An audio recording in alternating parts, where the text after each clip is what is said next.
Nka di entse mpolo.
Good morning, colleagues.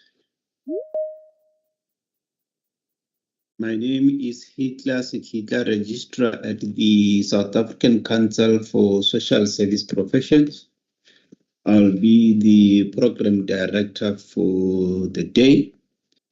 I kindly request that we be patient for 5 minutes or so just to allow other colleagues to connect. So we will start immediately just after 5 minutes past 9. To allow other colleagues to connect. And thanks, colleagues who managed to connect on time, but let's just be patient to allow other colleagues to connect. Thanks very much.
Good morning, everyone. Good morning, colleagues.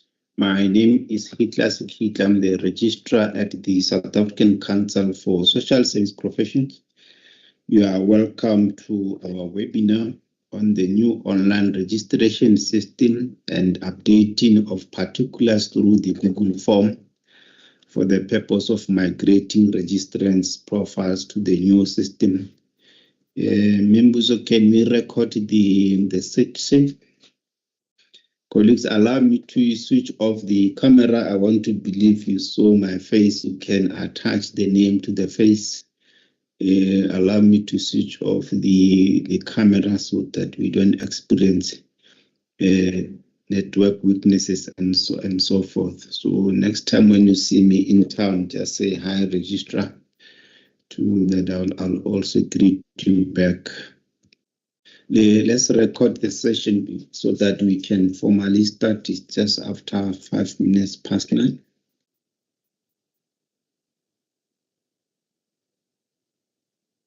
The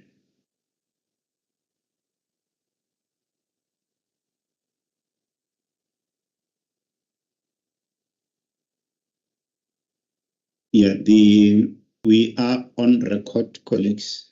I want to once more welcome you to the SACSSP webinar on the new online registration system and updating of particulars through the Google form for the purpose of migrating registrants' profiles to the new system. We know today is not just an ordinary day in South Africa, we're also celebrating Mandela Day. So we are doing it in style at the SACSSP through this particular webinar, and we believe that after this webinar, colleagues will also join others throughout the country to celebrate and participate and make a contribution to people's lives. So you are all welcome, colleagues, to this webinar, important webinar. We will ensure that by the time we end this particular session, we've clarified all the issues pertaining to the new system and also the Google form so that you participate. We launched the Google form on the 8th of July. And as at last night, 6,911 registrants have participated on the Google form. Now, the reality is that the numbers are good, but they are slow in a sense that we have more than 30,000 social workers in South Africa. We have more than 10,000 social auxiliary workers in South Africa. We have more than 15,000 child and youth care workers in South Africa. So if only less than 10,000 social service professionals have participated so far on the form, it means we are still far away. And the reality is that come 1st August, the form will be closing. So part of us convening this webinar is try to send a message, to do a campaign so that we send a message to all social service professionals to participate on the Google form for the purpose of migrating your profiles to the new registration system. So we will get into the details as to what this system is all about. But further to that, we will also take you through the Google form, and we will also do the live demonstration to show you that the form is legit and that it is safe. And because we are also using it myself, I started using number 4 on the Google sheet. The social service professionals who are staff members of the SACSSP have also participated on the form. Council members have participated on the form. The members of the Professional Board for Social Work have participated on the form. And also the members of the Professional Board for Child and Youth Care Work have also participated on the form. But however, we will do the live demonstration, colleagues, today so that you can see that the form is legit and safe. Having said that, we want to welcome you all, those who've just joined now.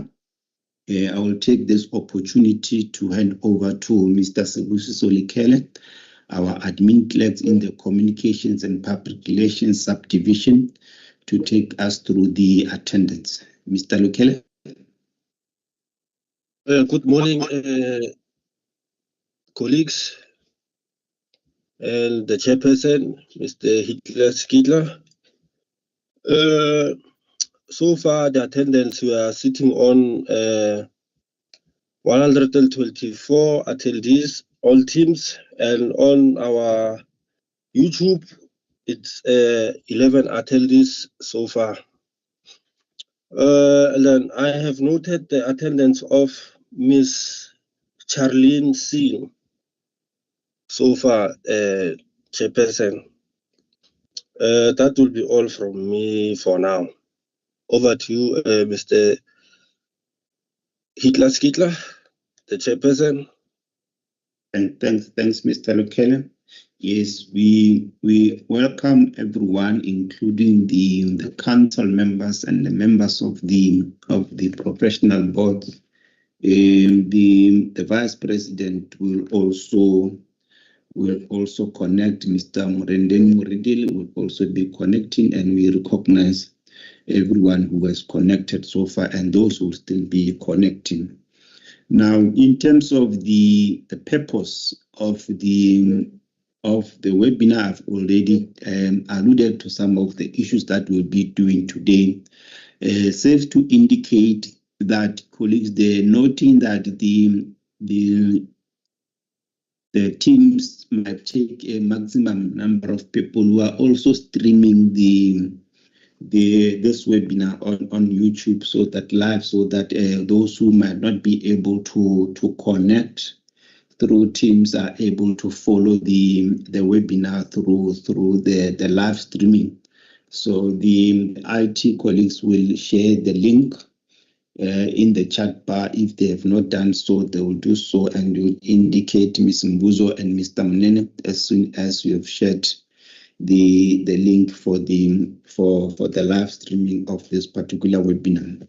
Now, coming back to the purpose, colleagues, our intention is straightforward and clear. We believe that we have found a long-term solution to our registration challenges in a form of a new registration system called Glue Up.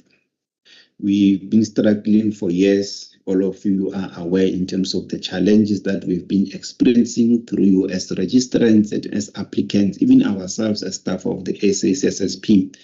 The challenges that we've been experiencing over a long period of time. But now we believe that we have found a solution to our registration challenges. And today we are going to announce to you in terms of the new online registration system, but also take you through the process in terms of how is the migration process going to work, in particular for those who are already registered. It's going to be easy in terms of first-time applicants, in terms of them going into the website, getting access to the landing page, go through the application form and attach all the relevant documents. But in terms of those who are already registered, we need to work through what you call the migration process to transfer or migrate your profiles to the new registration system. And we're going to unpack that particular process in terms of how it is going to work. But further to that, we also want to create an opportunity to you, because the presentation will allow you to have clarity-seeking questions, and we are going to work as a collective, colleagues. This particular system that we are going to introduce is not only for us as staff of the SACSSP, but it's also for you. So as and when you are listening to the presentation, you will be able to identify certain gaps, so that by the time we go live with this particular system, you are able to make a contribution in terms of, but register, did you notice 1, 2, 3? Did you notice 1, 2, 3? So that we close those particular gaps before we go live with the system. Our plan is to go live with the system on the 1st of September. That is why we want the Google form to close by the 1st of August, so that we use the entire period of August to do the verification of all the registrants who needs to be migrated onto the system, so that by 1st September all eligible registrants are on the system. All who wants to apply on the system are able to do so. So this is part of the session that we are having with you today, so that you also make a contribution, so that you are able to ensure that at the end of the day, our system is ready to ensure that we are able to utilize it and effectively service you. We experienced a lot of challenges over the years, colleagues struggling with registration, certificate, colleagues struggling to access practice cards, and so forth. So we want to believe, colleagues, that we have found a solution to the problem. Then in terms of attendance, colleagues, we appreciate colleagues who are indicating email addresses and registration numbers. It will be captured. But what we want to encourage colleagues, because you have the form as we speak, you have access to the Google form as we speak. I'm informed by IT that this morning, since last night, I've indicated that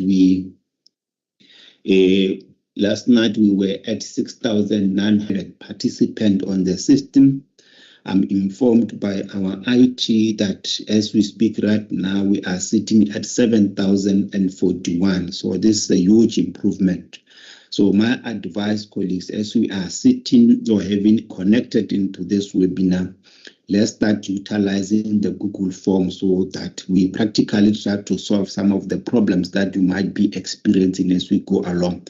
So if we are sitting at 7,041, by the time we finish this particular session, colleagues, we should be at around 8,000 towards 9,000. So because we need to reach at least a target of 10,000 this week, but we want you to utilize this opportunity today or now.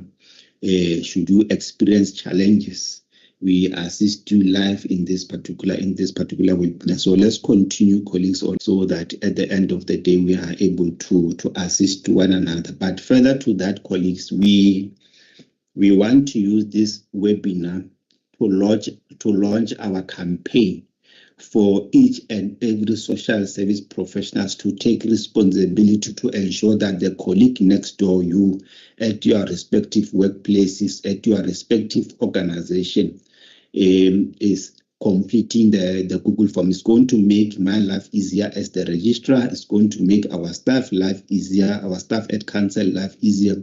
It's going to make your life easier, colleagues. At the end of the day, the IT said to me, registrar, the minute everyone complete the Google form and they are eligible, they are going to receive a unique link.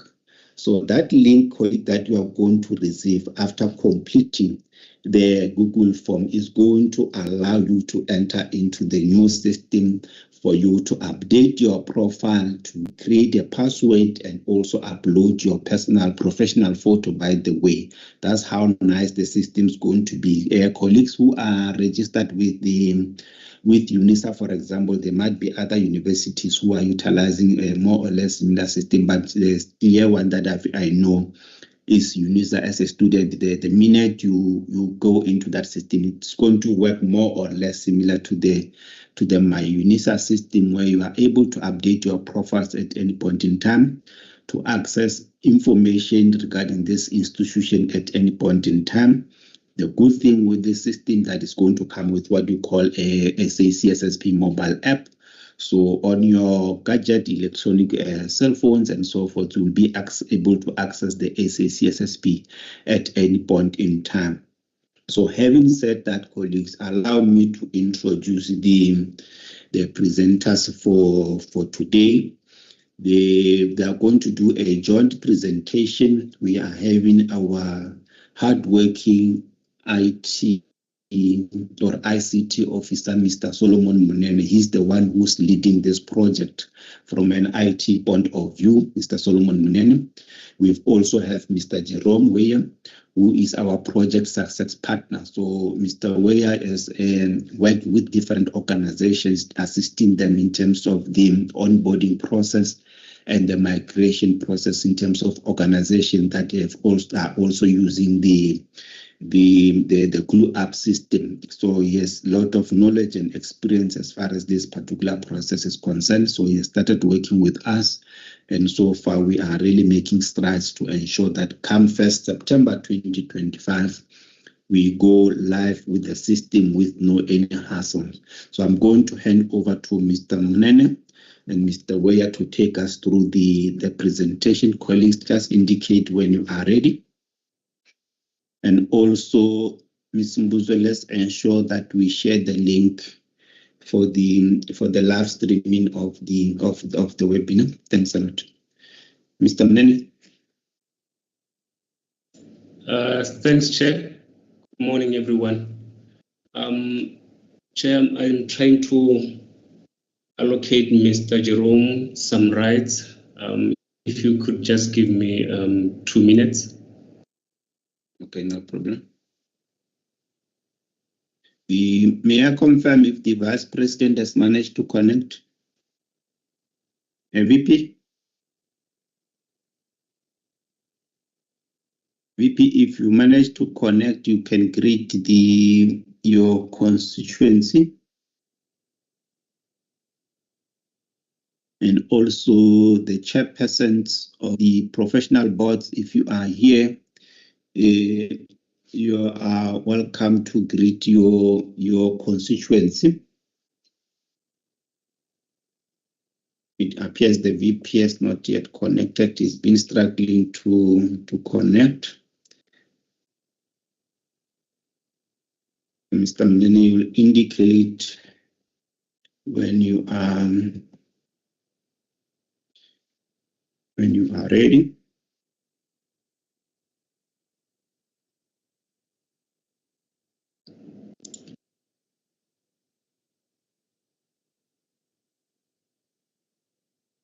For colleagues who might be having any clarity-seeking questions so far, can we utilize this time for those clarity-seeking questions? Those who might be ready with clarity-seeking questions, you may raise your hand. We recognize you so that we allow you the platform to raise any clarity-seeking question you may have.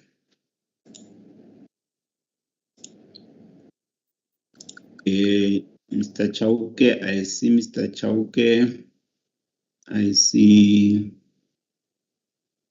the second colleague. The chairperson of the professional board is here. Maybe let me allow him the opportunity first to greet the constituency. Dr. Chauke and Mashili, you'll follow after the chairperson of the professional board for child and care workers greeted the colleagues. Mr. Ngonyama, you may go ahead. Thank you very much, Registrar and Chairperson, and good morning to the Vice President if he's here, and members of Council, members of the Professional Board Child and Youth Care Work, and members of Professional Board for Social Work, our constituencies, both from Social Work and Child and Youth Care Work. Good morning. Registrar, we believe that we have found a solution for our challenge that we have been experiencing for a very long time, and we are all very excited to be meeting here, and we are looking forward to the 1st of September when this platform is going to be launched and the system will start working for the sector. So just to say good morning to everybody, and please spread the message to all your networks and get as all the child and youth care workers and social workers to register on the link that you have been receiving. Thank you very much, Registrar and Chairperson. Thanks very much, Chairperson. Any office bearer of the council and the professional board, if you are here, chairpersons and the VP and the president, If you are here, please raise your hand so that we can recognize you and you greet your constituents. But having said that, let me allow Tate Chauke and also Mashudu Mashili to speak. You may lower your hand, Chairperson Gonyima. Good morning, colleagues. Good morning. I'm not Tate Chauke, I'm Miss Chauke. My apologies, ma'am. Thank you. Wanted to ask about the Google form. Where do we get the Google form? Okay, noted. Okay, thank you. Thanks very much. Mashudu. Hello, morning. How are you? Good evening, sir. I'm good. Okay, I'm a student from Unisane. So Yes. I did online registration. So when I'm doing online registration, they give me invoice when I'm done with the amount that I have to pay. So when I'm doing application, so I have to send the application, that one bank statement with an application form. So they return the email back to Nuri.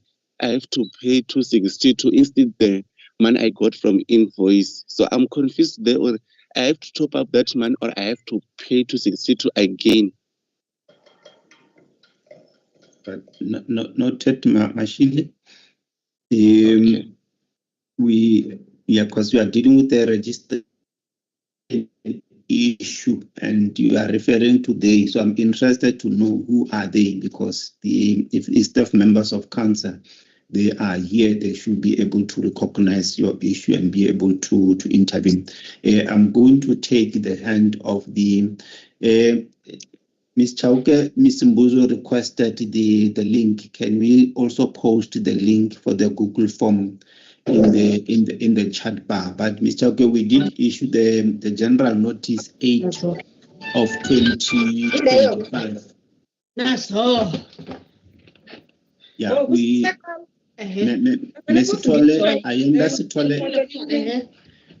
Ayanda Sitole, you are welcome. Kindly mute your mic. Thanks very much, ma'am.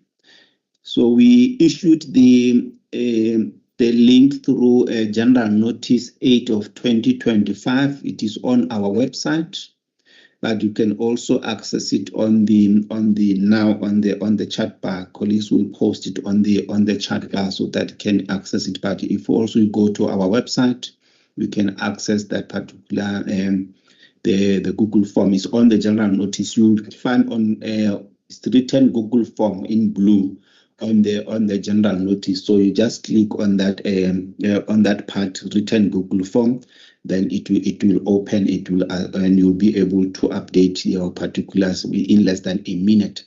Van der Westhuizen, you are recognized. Ronel Manisa, you will follow after. Good morning, and thank you very, very much for this platform. I can just say that I've done the Google form. It's really easy. I am from the University of the Western Cape, and I just have a question. We have quite a number of graduates and social workers asking us how they can make contact with council if they need advice and support and they're not successful. Can you just maybe guide us to give them advice? Advice on how to, if they make contact with council, it appears that they do not get a response, or that the issues are not being solved, and then they contact us for advice, but obviously we can't give that advice. I just thought maybe you can advise on this platform as well. Right.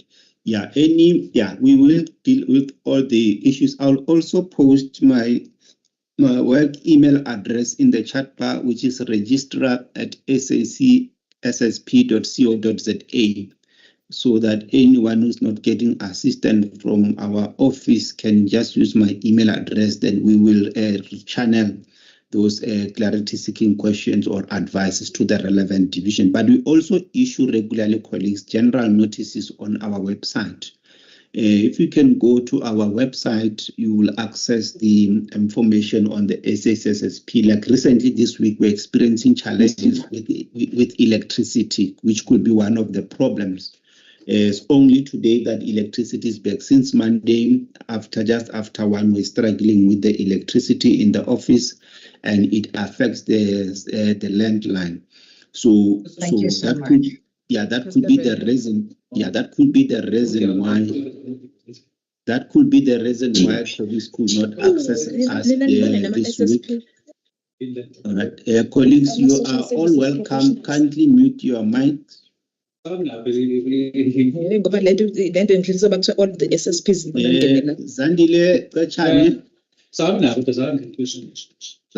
Tachane, kindly mute your mic. You are welcome, ma'am. So I was saying part of the reason you might have struggled to access us through the landline or cell phone or telephones this week. It is because of we were experiencing electricity challenges, and it affects the landlines in the office. However, just remember now, colleagues, we also have the SACSSP WhatsApp channel. So also request our communications member to also share the link of our WhatsApp channel in the chat bar, so that colleagues can also connect to our WhatsApp channel and access our information on a regular basis.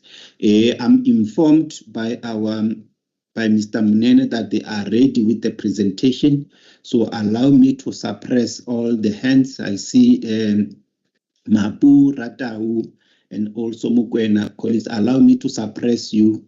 We will take your hands immediately after the presentation. Mr. Munene, if you are ready. Thanks, Chair. Let me share my screen.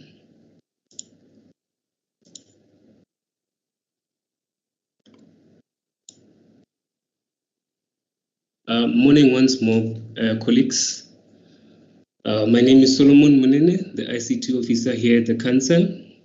Most of you might know me from the emails that I send you when I send you guys certificates. And with us, we have Jerome, our success partner from Fast Forward Interactive. And then today we are going to be introducing our new online registration platform by the name of GlueUp. So without any further waste of time, let me go to slide number 2.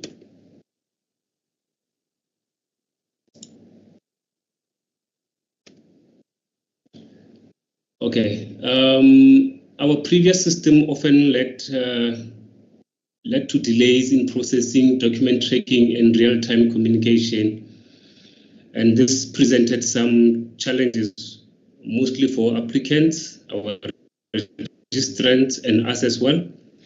So we thought we go out to look out for a new system that can address those challenges once and for all, and then we stick to that system forever and ever. So we are proud to announce that the SACSSP is making significant leap in its digital transformation journey with the adoption of GlueUp. Most organizations in South Africa are moving to this platform, and we thought we move as well.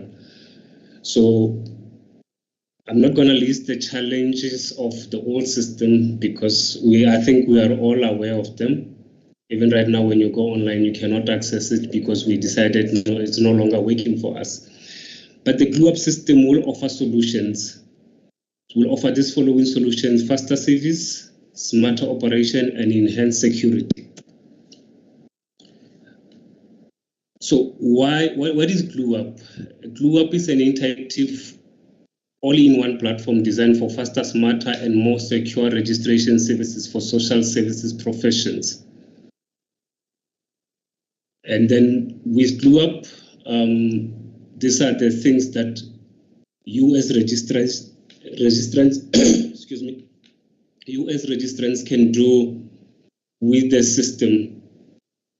You can actually submit and renew your registrations with the council online. You don't have to come to the council offices. You can upload the required document securely, and then you will get real-time notifications as and when you do your applications. So whenever your application is moving from stages to stages, you'll get an email in real time telling you what step is your application on currently. You can also access your digital certificates as and when you need them, and invoices instantly upon approval. So most of the features of GlueUp, if you are familiar with Facebook, it works more or less, especially when it comes to interaction. So you can manage your profile 24/7 via the SACSSP app, mobile app, or going online. And by the way, our app is currently available on the Google and iStore, Google Play Store and iStore. You can get live updates in real time.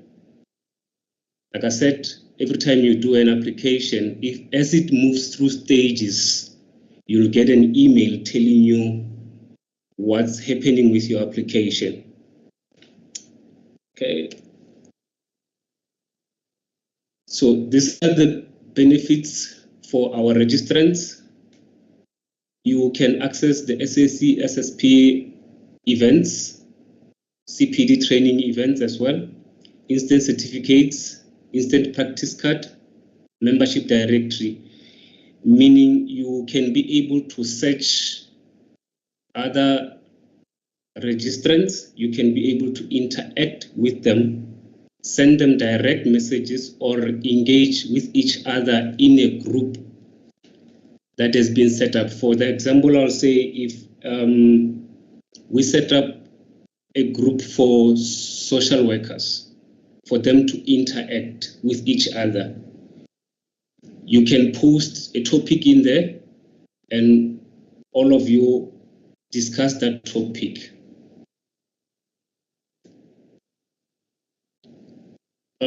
For us to migrate everyone to the GlueUp system in line with the General Notice 8 of 2025, all registrants are required to be onboarded on the new GlueUp system. And then to do those, you need to complete the Google form. And then once we go online, you will receive an email to manage your GlueUp account and update information that might be missing from that account. So this is how we will be able to access GlueUp. It's not yet online. We'll be going online soon. So, but then to access it, you'll go to www.sacssp.co.za and click on the online registration. There will create your account and you'll follow the guided application process. Or you can download the SACSSP mobile app. Excuse me. The IC team of Council will also be always online, ready to assist any registrant that might be facing difficulties navigating the system. So from now, I will just hand over to Jerome, who is our success partner, who will then take us through the membership engagement portal. Thank you. Jerome, over to you.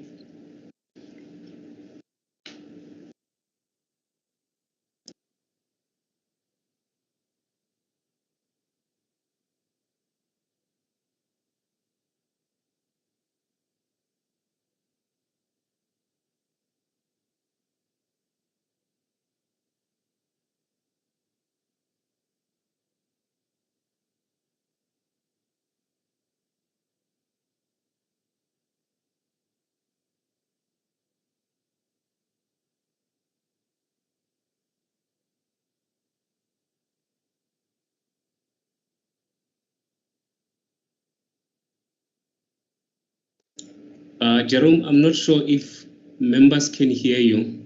Yeah,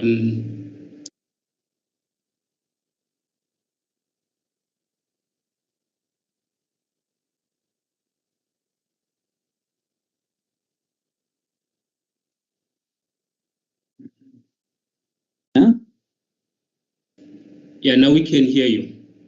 Okay, fantastic. Sorry about that. Okay, so thank you. As Mr. Manini said, my name is Jerome Via from Fast Forward Interactive. I'm here today really to present the member portal of SACSSP's member management system. So just to recap some of the points that Mr. Manini made about why GlueUp was chosen. It really is an all-in-one member platform. The idea is that there is a centralized environment where you can not only engage with your fellow members, you can register for events, you can upload or update and manage your member profile, as well as then access your member certificates, etc. And then more than that is to create a space where you can like, comment, and share on other people's posts that are made. Now, when we go live on the system, you will all receive a welcome email. That welcome email will not only have a PDF guide on how to navigate the member portal and the mobile app, but also a link to create your GlueUp account. So you will use the email address that you've used to register for membership and get a login and password, which you'll then be able to use to log into either the mobile app or to this member portal. Now, when you come onto the member portal, at the kind of home screen, you will see your profile, so your name, your position, your location, as well as a link to your business card. So if you click on the business card, you'll see it's got your details. You can edit this information, add an image, as well as then I'll show you a bit later on how you share that with other members. What I'm doing is showing you an example of the International Association of Impact Assessment. They're also a professional body, very similar in terms of the way their membership is structured to how you operate. So at its heart, and when you come on, it is a social feed. So you can make a post, you can share a photo, a video, or a document, and those posts will then be added to the news feed. In the news feed, once something has been posted, you can see your name and your details. If need be, you can edit your post, and then others can like, comment, or share your post. And anywhere someone comments, they will then have those underneath this post. So we encourage you as members to please utilize the social feed. You know, if you've got news to share or if you've got questions, we really do encourage you to engage. The more you engage, the more value there is for other members, and so the participation will grow over time. All right, so from the home screen, you'll see on the left-hand side you have a menu bar. So there's a few different elements that we're going to go through. The first one is called My Community. So My Community is really a private space for members that you can access. Not only will you create the member community once we go live, but there will also be different groups that can be created. So as an example, you would be able to create a group or a social worker group, an auxiliary group. So these will all be kind of created once we go live. But the thing about going to the community, a news feed that you can post photos, images, etc. The difference here, though, is you can see who the participants are. So once we go live, all of the members will be added to this participants. You can search for someone. When you find them, the three little dots on the side will allow you to either view their profile, send them a business card, or send them a private message. If you send then private messages to each other, and you go to the top right-hand corner and click there, you'll see all of the private messages that you've got that are being shared, which you can then go back and forth on. Okay.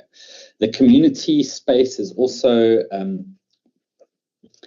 geared to provide different files. So once we go live, the council can upload different files and notices to this place where you would then be able to access.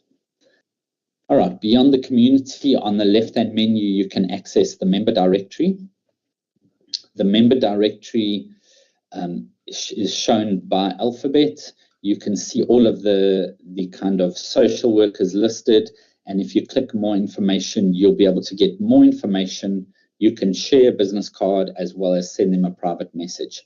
And in the process of setting up the system, we will decide what information is shared about each social worker. And then on the top here, we will have a couple of search bars for things like region or membership type, etc., where you'll be able to then filter out social workers as needed. All right, we then have an event section. The event section is quite powerful in the sense that any events that we publish through the backend will be shown in this area. So generally, you would look at upcoming events. So here you would see all the events that are happening within the organization. You could then either look at event info. So event info will open up the event website that's been created where you'd be able to register. Alternatively, you can just click the register now button and this will take you through to the registration form for the event. Now, one of the nice things of once you have a Glue Up account, the login and password, you will automatically be logged in. Therefore, when you come to an event, as an example, you specify a ticket, you say register now, and you'll notice that all your details are already filled in because they're pulling from the system information. Okay, so not only will you see upcoming events, you can see what past events they were, if there's any CPD events, and then once you've registered for a few events, you can click on the registered events tab and see what you've been registered for. Okay. The next section we're going to look at is the membership side. So once we're active, you'll notice there's two different options. There's active memberships and membership options. So the membership options will allow you to register for other memberships as needed. So if you're moving from one type to another, you can just click the apply button. This apply button is a reflection of when you go onto the SACSSP website and you want to register as a member, you would go through this process. So you would say apply, and once you apply, you would complete the form. Once the form is completed, you would receive a confirmation email to say that your registration has been received and is now being processed. And then once the registration has been approved, you will receive further emails in terms of what are the next steps. Okay, so once we go live and your membership is activated, this section will show you not only the membership type, but it will have access to your personal details. So you will be able to update your personal details as well as your membership details. In this section, you will also have a view of the last invoice that was paid, as well as a record of all other invoices that were previously paid once the system kind of gathers steam over time. And you will also have links to your membership certificates. So we have a system which automatically creates membership certificates. Once your membership is activated, there will be a link where you can download your membership certificate from this membership section. Okay. And then once we go live, if there are any newsletter subscriptions that we create, you would be able to switch these on here. Okay, so these are the different features of the member portal. One of the things that you might want to do is update your settings. So there is a button here on the top. If you click that, you will basically be taken to the settings field. Now, what's important in the settings field is under your profile. So you can update your profile within the member portal. Bearing in mind, this is the member portal information. So you would upload a profile image, you would put your contact details, maybe you want to link your LinkedIn, as well as then any of your additional information. You then have privacy settings. So you can decide whether or not your profile is visible, if someone can send you business cards, and whether you can be direct. These really speak to kind of the POPI Act and us giving you the opportunity to decide whether or not you want to engage on the platform and whether you want others to be able to engage with you.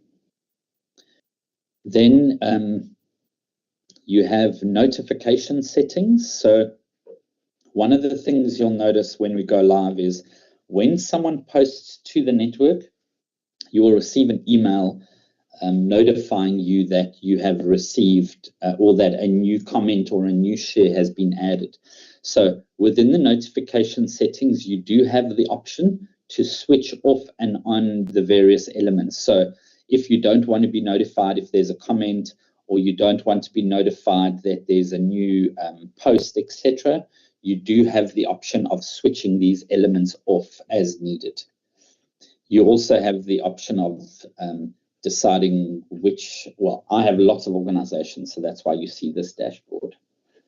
Okay, that's pretty much the system. If you go to this activity and you click on My Connections, you'll notice any of the business cards that you've received or any of the business cards you've sent will be shown in this particular section. Okay. Guys, that is the demo on the engagement portal. If you'd like, we can take some questions. I'd be more than happy to answer.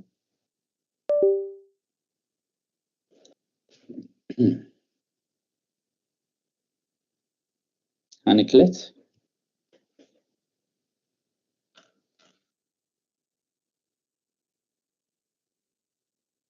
Nicolette, you'd like to ask a question? All right, Jeremy, let's do it this way. Mm-hmm. The questions will follow. We just want them colleagues to note what I'm advising is that let's continue with the program, because the next item is for us to do the live demonstration for us to show the colleagues the Google form. And thanks very much for the presentation so far. And part of the reasons we wanted you to be here, Jerome, is to also to share your experiences with other organizations. So colleagues should not be surprised when they see information not related to the SACSSP is deliberate, so that they can see that this system is not only us who are going to use it, it's a legit system. And thanks for sharing that information. Now let's continue with the live demonstration of completing the Google form, so that colleagues can feel comfortable around the Google form. Then from there we take the questions.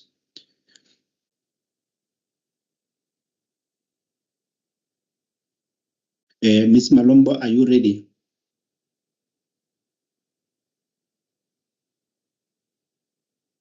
Ms. Malombo and Ms. Nkosi, are you ready?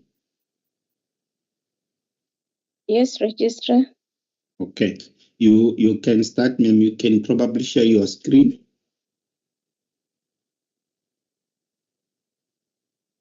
And go complete the Google form live so that colleagues can see. So this is the general notice that we're talking about, colleagues, the general notice 8 of 2025. And if you go to paragraph 5.1, that's where you'll access the Google form. So you click on it, then it takes you directly to the form. Then you complete your details. And if you have dual registration, you are a child and youth care worker and also a social worker, you need to put both registration numbers.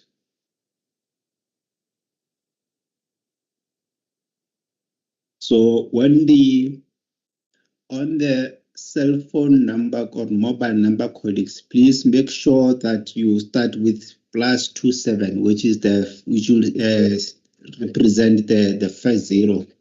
So we've noticed on the spreadsheet, because the information that you complete, colleagues, it goes into the spreadsheet, the Google spreadsheet. So we have access to the information. So what I've noticed is that colleagues started with a 0 when they were putting their mobile number. So please start with the +27, which will represent the first digit, which is 0. Then you continue. Because if you don't do that, colleagues, we still have to do it manually and correct it on our side. So to save time, let's comply in terms of how the information needs to be captured on the system. Then you choose the professional category there. Then when you are done, you go submit. So thanks for submitting your contact info. So that's how quick and efficient it is, colleagues. We're gonna take another live demonstration. Thanks very much, Ms. Nkosi. Ms. Petunia Nkosi is our Education, Training and Development Manager. She started last year, November. We're gonna do the second live demonstration with the registrations manager, who's also a social worker by profession. Ms. Nkosi might have seen there on the screen. She's also a social worker by profession, and I've indicated earlier on that all staff members who are registered with the SACSSP have already, including myself, by the way, we have already completed the Google form. So now we'll do the second live demonstration with the registrations manager, Ms. Octavia Malombo. Ms. Malombo will indicate to us when you are ready. You can go to the flight, the General Notice 8 of 2025.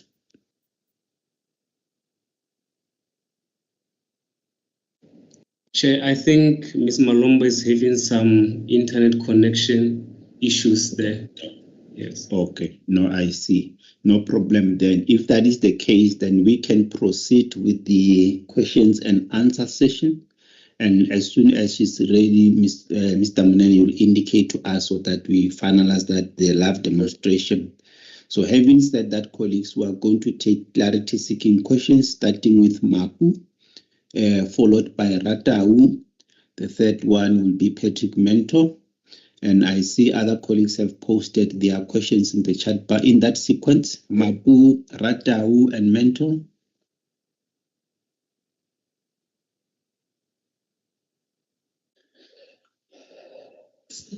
Okay. Good morning, everyone. Good morning, ma'am. All right. My question, I'm a social worker at the Beautiful Gate. So we've got 25 CYCWs. So I just want to know, how are they going to fill up the form, the Google form?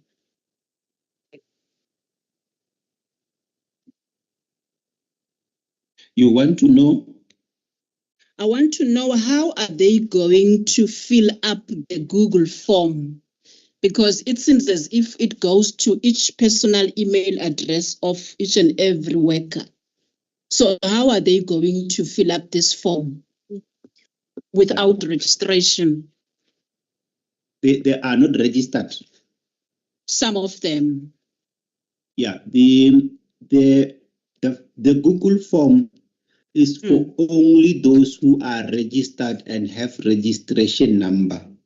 Okay. For prospective registrants, those who are still in the process of registering, they need to register first. So currently we are still using the manual form, the manual application form until such time that we go live with the new system. So they need to complete a manual registration form and email it to the SACSSP email address, new applications at sacssp.co.za.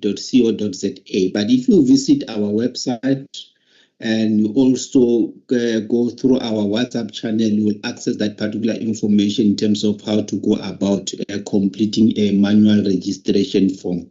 So the Google form is accessible to everyone, colleagues. It's accessible to everyone, but only those who have registration numbers are registered with the SACSSP are the only ones who need to complete the Google form, and is accessible. May I confirm, Memapu, that you've accessed the Google form, because that's the first important issue. Are you able to access the General Notice 8 of 2025? Memapu, can we confirm that you are able to access General Notice 8 of 2025? We've posted it in the chat bar. You can go in the chat bar and access the General Notice 8 of 2025. And we just did the live demonstration in terms of how you go about completing the Google form. Having said that, the Mavis Ratau,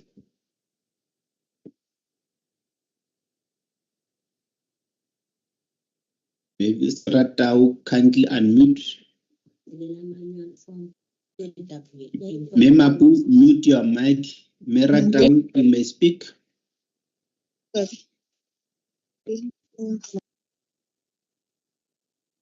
Mavis Ratau, you may speak, ma'am.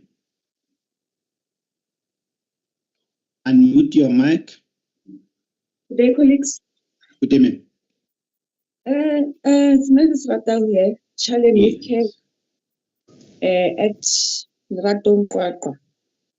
You're welcome, ma'am. I just wanted to ask, is it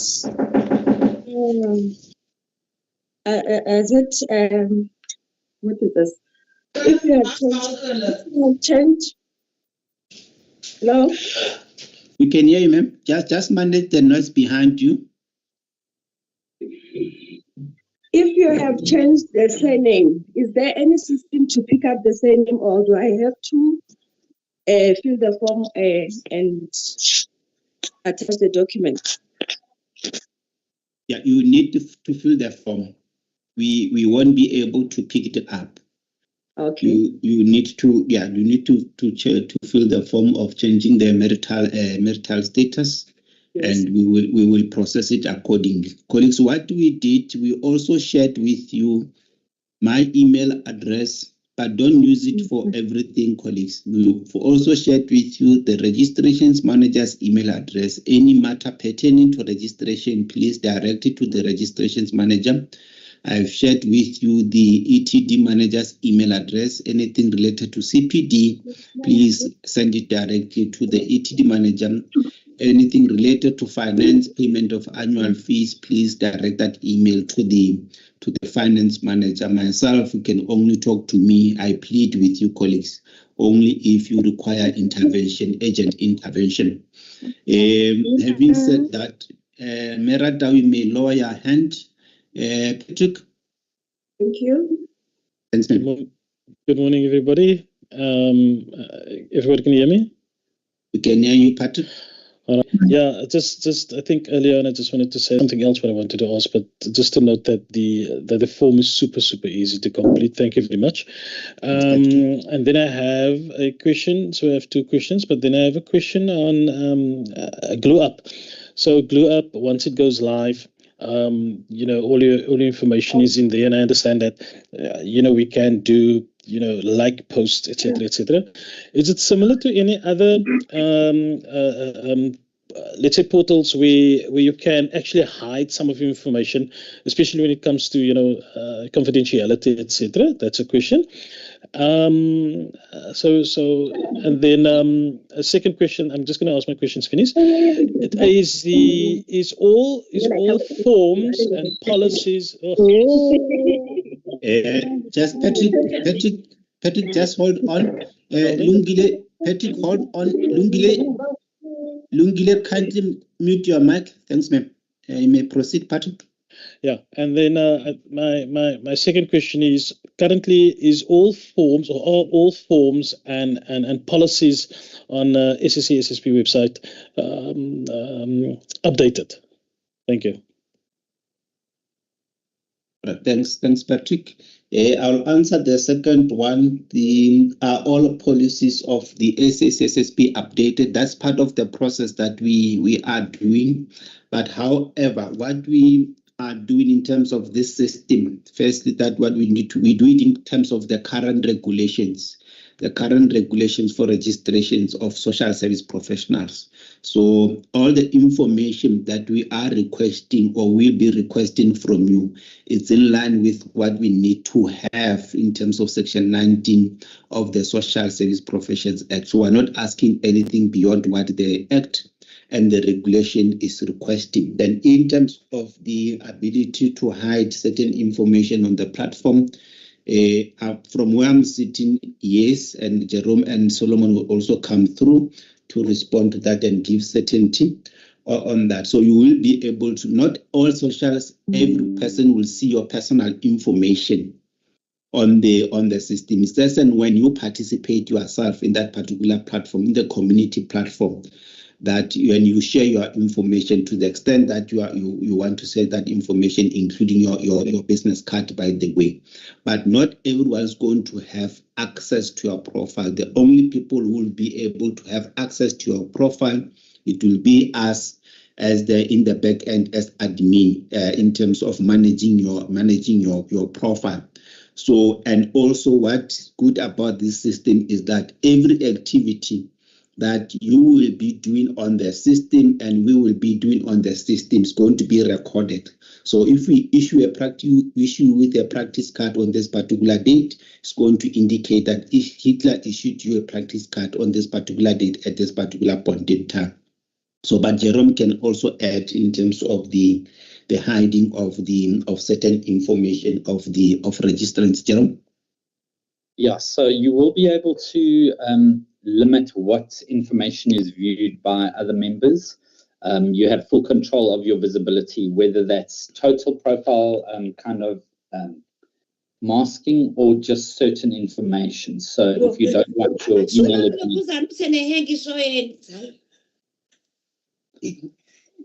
Ms. Zondi, thank you, ma'am.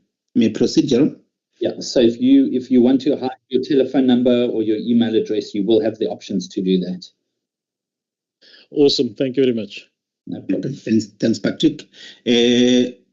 Guguletu Velase, followed by Janine, followed by the President Masindi. Guguletu.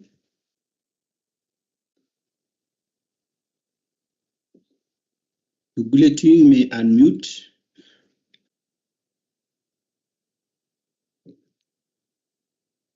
We can hear you, Guguletu.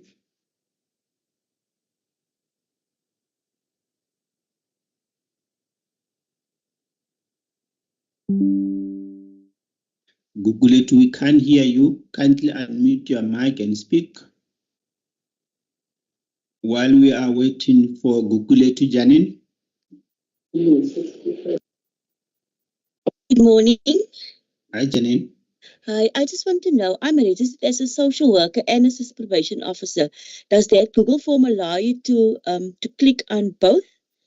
Or must I complete 2 Google forms? Because I'm currently registered as a social worker and also as a probation officer. Does the form allow you to register on both? Is there a click where you can do on both, or is it only social work that I must click on? Okay. No, for now you only click on social work. Remember, the probation is a specialty, not a professional category, so it does not have a separate registration number. So you only use the social work registration number. Then when you are on the system, as soon as we go live with the system, we are going to recognize your specialty registration on the other side. So for now, you only use your 10 number registration, social work registration number for the purpose of going into the system journey. And when you are into the system, then we are going to manage your specialty registration on the other hand. Guguletu, you may speak if you are, before we can take other hands. Guguletu, I see you have posted in the chat bar. We'll attend to it. I see Mr. Morokane will be followed by Nokunga Zungu. Ms. Morokane, may proceed. Okay, good morning. Thank you, Registrar. President Masindi, you'll come after this system. It gives me the numbers differently. My apology for jumping you. Let Ms. Morokane to proceed. Okay, good morning, colleagues on the call, and good morning, the Registrar. Mine is clarity seeking question, and thank you, Jerome, that at long last, we are going to go green in terms of our council. I just wanted to be clarified with regard to when you say Glue App is available on Google Store. Does that mean when one goes to Google Store will find the Glue App app immediately? And I want to check if this system is a web-based system, type of a system. The reason I'm asking that, you'd find that across the sector, you'd find that you have social workers that works in rural areas. And as and when you want to engage with systems, you find that there is challenges of networks. So I just wanted to check that is it web-based or you can access it without connecting to a network, the system. And to the registrar and the team, I just want to check, because the closing is the 1st of August, I want to check how will our sister departments and municipalities, social workers be informed, or this system be popularized to them in terms of knowing these webinars. Are you going to have series, or is this the end, or you'll have more in terms of these training sessions? Yeah, I think I just want to check only on those two for now. Thanks. Okay, thanks. Yeah, you raised three questions. I'll deal with the last one, which is how are we going to ensure that the sector access the information on this new system. So what we've done so far, colleagues, we, in addition to communicating on our communication platforms, we've shared the General Notice 8 of 2025 with the National Department of Social Development, with all the Provincial Department of Social Development, the HODs. I wrote letters to them, including the DG, to share the General Notice 8 of 2025, which also include the Google form and this particular webinar. We've also shared the notice with the DG of Department of Public Service and Administration to inform all government departments who are employing social service professionals. We've also wrote a letter to the CEO of SALGAM to communicate with all their members, which are all the municipalities throughout the country. We requested your bargaining councils, the Public Health and Social Development Sectoral Bargaining Council, the PSCBC, to share the information on their platforms. I saw that they did that on their social media platforms. So we shared with the NGO sector, everyone who is directly involved in the social service sector. We've done so with NSCCW, the Solidarity Movement for Social Service Pioneers. We've shared that the president is here, Mr. Ngonyama from the NSCCW is also here. So we've shared throughout. And in terms of the series of webinars, we are going to convene more of these webinars. The participation today will tell us in terms of how many do we still need to do. But safe to say that we've also engaged with Gauteng. All of next week, we will be running around Gauteng. We are going to, on the 23rd of July, we will be in Tshwane region. You call it now, in Gauteng, you call it the North Corridor. So I will be myself and the registrations manager and the ETD manager. We will be at Tshwane region or North Corridor. On the 24th of April, we will be at Abram Grill in Langlaagte. On the 25th of July, we will be at Desmond Tutu Center in Pretoria North. And on the 28th of July, we will be at Johannesburg Child Welfare at 41 Fox Street, and they share offices with Johannesburg Metro Region. So we encourage everyone who is around Johannesburg on the 28th to attend the session. It will be the first face-to-face session. All these sessions will be face-to-face. So with other provinces, organize yourself, coordinate yourself, invite us. We will come to your province to come and engage with social service professionals. Thanks, Ms. Moroccan, for raising that particular point. But yes, the awareness is across the entire social service sector. But now we want to believe all employers are in possession of General Notice 8 of 2025, but we will continue sharing it. So I'm going to allow Mr. Mnene and Jerome to talk to the SACSSP mobile app, and also in terms of those who will be who are based in the remote areas, will they need an internet network to access our platform? Mr. Mnene and Jerome. Yes, thanks, Chair. Unfortunately, right now our system is not zero rated. So registrants will require an active internet connection or an active data bundle on their cell phones so that they can access the app and the website. We are not yet zero rated, but it's something that we are looking into in the future.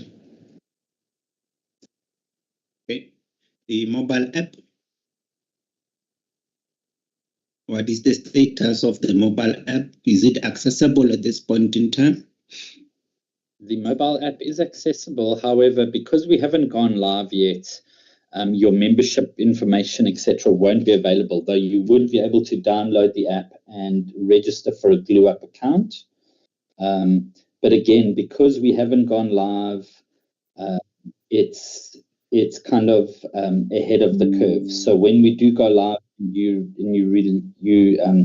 get your Glue Up account, you will then be able to get the app and log in. Okay, thanks, Jerome. Yeah, Memrokani, let's wait. The mobile app is accessible, but does not have the content now until such time that we go live on the 1st of September 2025. I see Ms. Malombo is active now to do the live demonstration. Before we do that, let me take the following hand. The President Masindi, followed by Ms. Van der Walt, followed by Nogunga Zungu. President? Good morning, Register and Chairperson. Good morning, sir. Thank you, my leader. Colleagues, I'm Rabelan Masindi. I'm the President of Solidarity Movement. Register, I just want to share my message of appreciation for the effort that you have put in coming up with the new system. From the presentations that we have received, I believe it's going to solve many of the challenges that we had with council. So I just want to send my message of appreciation on behalf of our members and the leaders of Solidarity Movement. If I've heard properly from the presentation, the presenter said that I think after you have completed the Google form, there has to be a link that has to be sent to your email address, I think. So I just want to follow up on that one if I've heard properly, because of on my side and the people that I've just asked now, there is no one who has received anything as yet. So I just want to follow up if I heard that properly. So some of my questions have been covered already. So thank you very much, Registrar, for this new online system. I believe it will work for us. Thank you. Thanks, President. Yeah, President, the link to access your profile or after being migrated, it will come 1st September. From 1st September, colleagues will be starting to receive the link. So what we are doing now, as and when people are updating their particulars, we verify it's not going to be everyone. Remember, there will be colleagues who are not in good standing, President, because they've not paid their annual fees and so forth. So we are going to verify each and every member or registrants before we migrate you into the system. So maybe that's something that we did not clarify in our notices, but everyone who's going to receive, everyone who's eligible will start receiving the link to the Glue Up system come 1st September 2025. I'm going to take Mayor van der Walt, followed by Nokunga Zungu, followed by Letabo Mugwe. Mayor Malombo, be on standby. Good morning, Registrar and colleagues. Yes, thank you for this. It is, I think, a watershed moment in the council's life. I just want to, because we employ more than 250 social service practitioners in our organization, it is important that when we appoint social workers, auxiliary workers or child and youth care workers, that we establish beforehand if they are registered or not. So if people can hide some of the information on the platform, I assume that they won't be able to hide their name, their registration number, and the fact that it's a current and valid registration. Because it's very important for us to have that information before we appoint someone. So there will be such a register with all the names of the professions and their current registration. Oh, yes, you are correct, Ms. van der Walt. The information that a person will be able to hide is their personal information. However, they can't hide their registration status. That one is going to be controlled by us.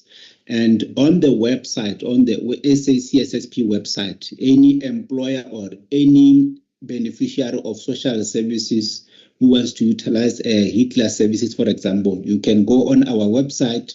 Remember, social service professional still has the responsibility to share their registration number with a client. If a client requires your registration number, you have the obligation to provide the client with that registration number to verify if you are in good standing before they can utilize your services. That information, they can't hide it, is controlled. It's going to be controlled by us and is accessible on our website. Even now, if you can go to the website, because it's still active, you go to the platform, it still allows you to verify as to whether this particular person is registered. So that information will be accessible to members of the public, in particular employers of social service professionals. Let me take Nokunga Zungu, followed by Letabo Mukwena, and followed by Nomsa Jason. Morning. My name is Zungu. Yes, how are you? My name is Nukulunga Zungu. I'm from Social Development. I'm currently a student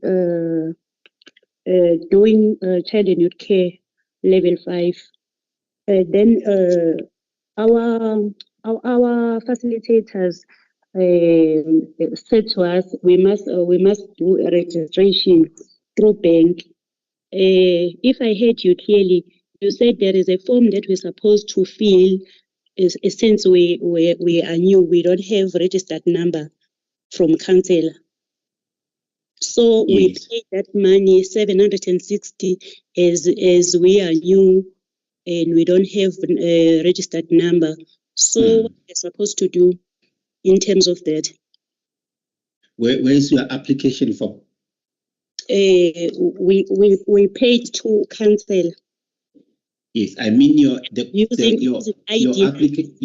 actual application form that you need to complete. Yes, Did you complete? that's the clarity that I want. We're supposed to have an application form first. Yes. For Akira, you are a student child and youth care worker. Yes. Yeah, you need to complete an application or a registration form. It's accessible on our website. Okay. Yeah, or alternatively, if you are struggling, use the email address of the registrations manager, then Ms. Octavia Malombo, they will assist you with the application form. Okay, thanks. Thanks. In terms of the money that we paid, what we're going to happen? The money paid is for what? It's for student registration or for? Yes. Cause our facilitators from our trainers, they told us to just pay at NetBank for registration. Maybe they don't have this information that you are giving us right now. They said we must use the ID number since we are the beginners. All right, it's fine. Ma'am, this is what you are going to do. You are going to attach the proof of payment to your application form and email your application form to new applications. This is the email address, new applications at SACSSP.co.za. So attach your proof of payment to the new applications.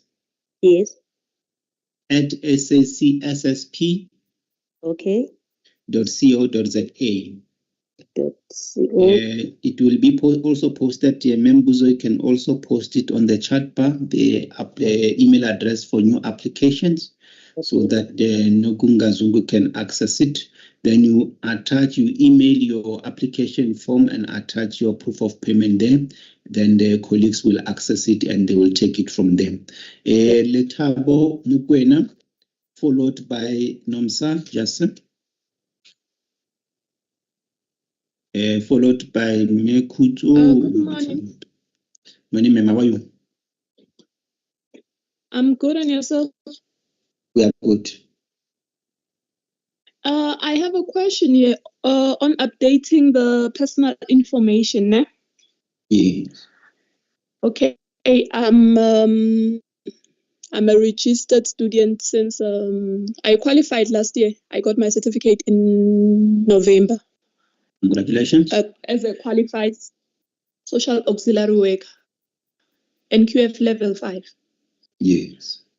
So I started with the registration. I think it was around December. So I paid everything, and then they said I should top up. I did so. I also did my follow up around February. They changed everything and told me that they were busy with online and whatsoever. Then I told them that I did the form 1. I simply print out the form and fill out, and then I send it to them via the email. And then they told me that they no longer use that email. They use the new application. But I also send it to the new application. But every time when they respond me, they seem to send me the student certificate, not the social auxiliary certificate. So I'm lost on the registration number. Which one should I put? Should I wait for the social auxiliary one? I'm not sure. Okay. Your problem can be easily be solved. Use my email address there, or use the registrations manager email address. We will sort it out latest next week, Monday, and they will give you feedback and you'll be able to update your particulars there, because it appears you have registered. We had a technical glitch in terms of our system when it's supposed to issue social auxiliary work certificates. Then it sent us the information back. It issued the student certificate. So your matter can be solved, ma'am. It appears you are registered. It's just a matter of for us to issue the correct registration number and the correct registration certificate. So use my email address, or Ms. Malombo's email address now as we speak to send that particular query, then it will be attended to. Let's. Where is the email address? It's in the, go Yes, in I the think chat. Yeah, go in the chat bar, ma'am. We posted all the managers and my email address in the chat bar. You'll access it there. Okay, thank you very much. Thanks, ma'am. Nomsa? Morning. Morning, ma'am. Good morning, team. My name is Liesel, but I'm asking a question on NOMSA's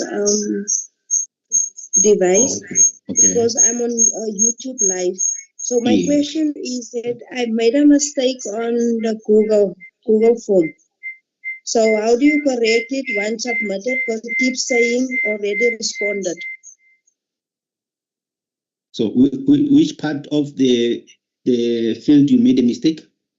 With the email address. Or your email address? Yes. Okay.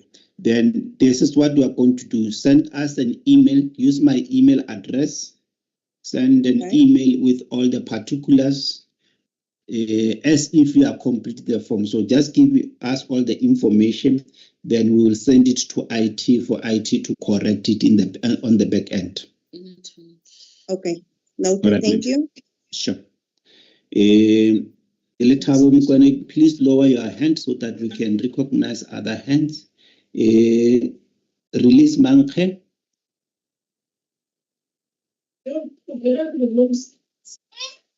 Good morning, Registrar, and morning to you, colleagues.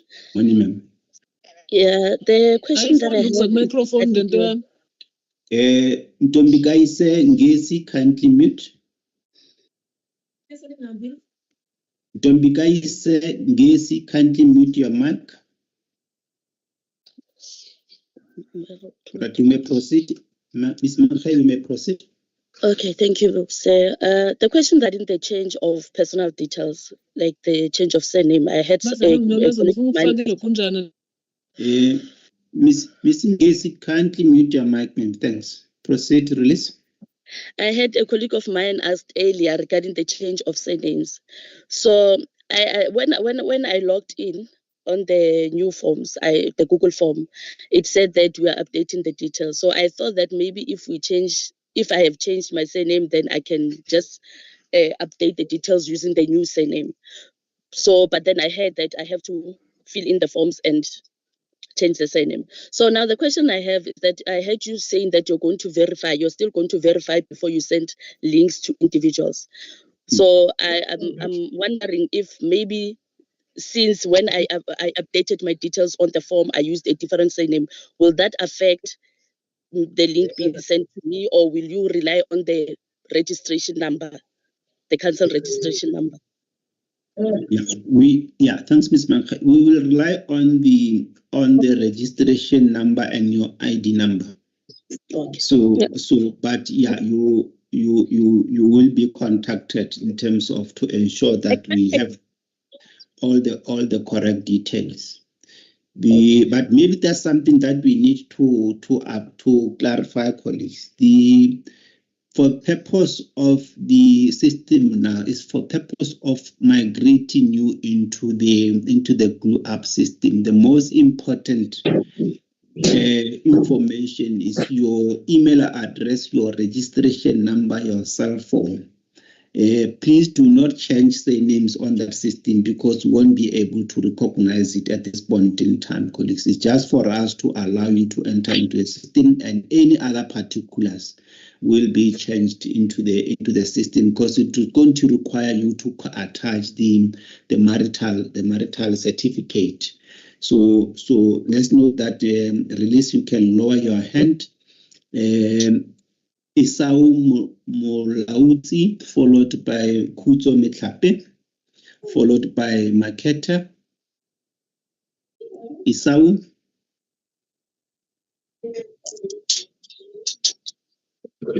Good morning, team. My name is Charity. I just have a question. So can we pay the annual fee on the app?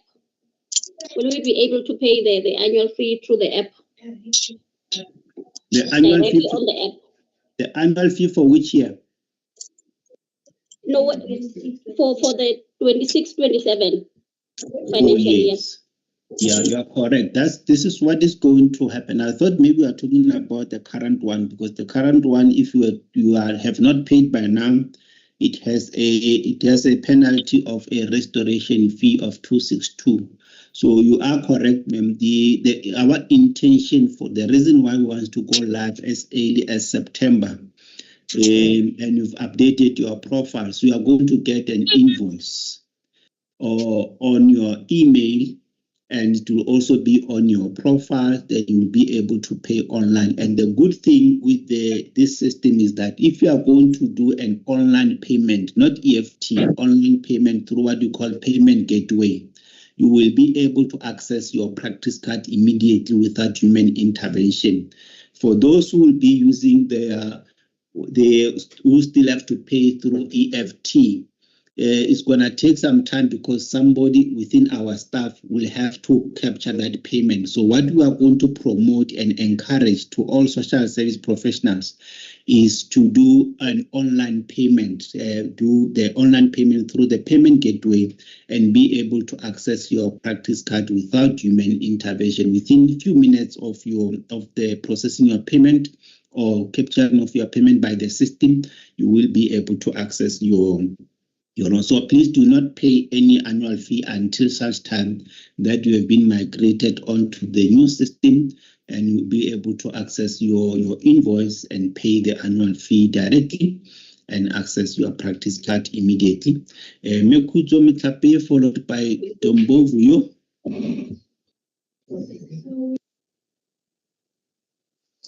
Good morning. Thank you so much, Registrar. Can you hear me? We can hear you, ma'am. How are you? I'm good, thank you. And thank you so much for this platform. If we may have more of this series webinars to address concerns and issues on the ground, that would be great. I have 3 questions. My first question is follow-up from, I think it was a colleague, Patrick, who asked regarding the update of policies on the system.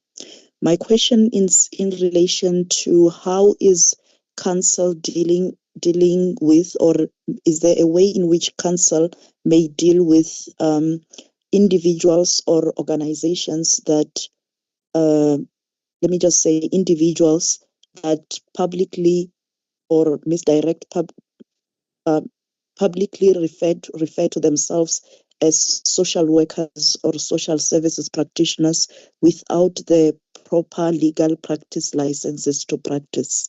Is there a way in which council can deal with that, as we already have seen with other regulatory bodies such as the HPCSA dealing with issues of illegal medical practitioners? May we have council publicly deal with that, because it affects the practice on the ground. It also creates a very much challenges in terms of the proper services or interventions that our people receive. That's the first question. The second question is it possible, Mr. Registrar, to extend the Google form update from the 1st? Because from July, I believe it was on the 8th or the 6th, when we became aware of.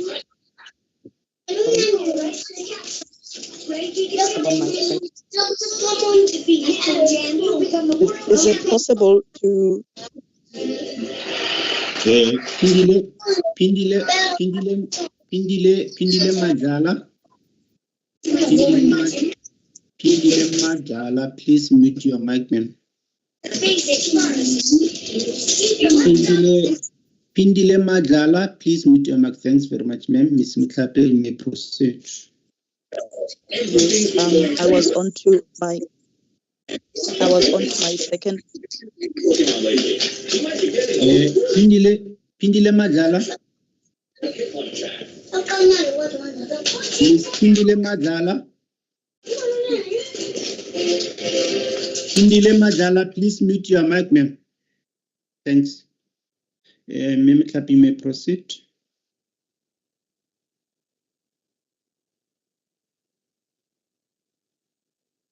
Emikape may proceed, unmute and proceed. Yes, can you hear me now? We can hear you. Okay. My second question is it possible to extend the Google Form update for registered social service practitioners? Given that from July, since we became aware of the form, to the 1st of August, maybe fairly short notice, maybe some of our colleagues, or especially I'm concerned about unemployed social workers who may not have had access to the Google form. This would also allow us time to actually have other organizations such as alumni associations to issue out communications so that anyone and everyone who is on their system may have access to the form as well. I believe the 1st of August is soon approaching, and colleagues, especially unemployed colleagues who may not have received the forms through their supervisors, may not have had access to migrate. I'm worried that they might not be on the new system, even though they have active registration with council. My third question is that is it possible that the system can hide our registration numbers? I heard the question from someone asking if they can access our registration numbers. I'm worried, is this accessibility going to be for everyone? Or is there a way in which employers of social service practitioners can directly get our confirmation from the registrar instead of having our registrations easily accessible by anyone? I'm worried that anyone who has access to registration numbers may misuse the practitioner's registration information for their own gain. Thank you. Thanks, Member Kape. Starting with your first question, colleagues, the reason why I'm responding to the questions as and when they are asked to, probably we're planning to ask that question, then it might be answered, so we don't have to raise it. Starting with the last question, can the system hide registration number? Of course, not everyone will see your registration numbers, colleagues. It's only us in the office who will see your registration number. For employers, you will have provided them with your registration number for the purpose of them verifying you if you are registered with us. So you have to do that. For example, if you apply for a post, remember you need to attach their proof of registration with the SACSSP. Automatically, they will have access to your registration number. They will use that number to go to the website and verify if you are registered. So we are not going to share your registration numbers with the public or with employers. The same applies to clients. Clients have the right to verify your registration status before they can utilize your services or during the period of them utilizing your services. You must provide them with the registration number and they have to verify you on our system as to whether you are registered. But normally no one will have access on our system access to registrant's registration number. It's going to be controlled by you having to share it with the employer for the purpose of applying for a post, or them annually having to verify if you are registered, and also with clients so that they can verify that indeed you are not imposing yourself, which goes to the question that you raised in terms of how do we deal with people who impose themselves as social workers while they are not registered with us, or child and youth care workers while they are not registered with us. So in that case, colleagues, we do get those particular cases.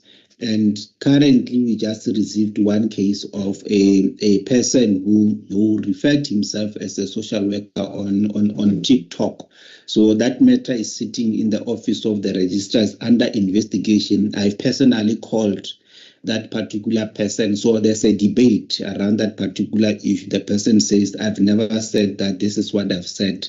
But ultimately, we agreed with that person to say he needs to remove that video clip on social media. So he indicated to us that he's not the one who posted it. It's the people who were interviewing him who posted it. He engaged them, and they are saying they don't see any problem with that particular video clip. So the matter is still under engagement. I don't say under investigation.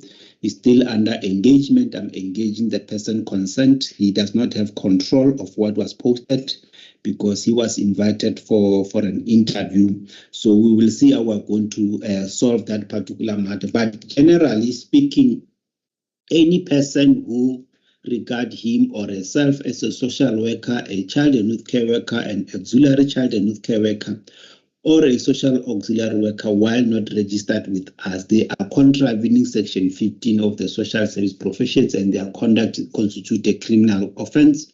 And we do have the right to open criminal cases against those people.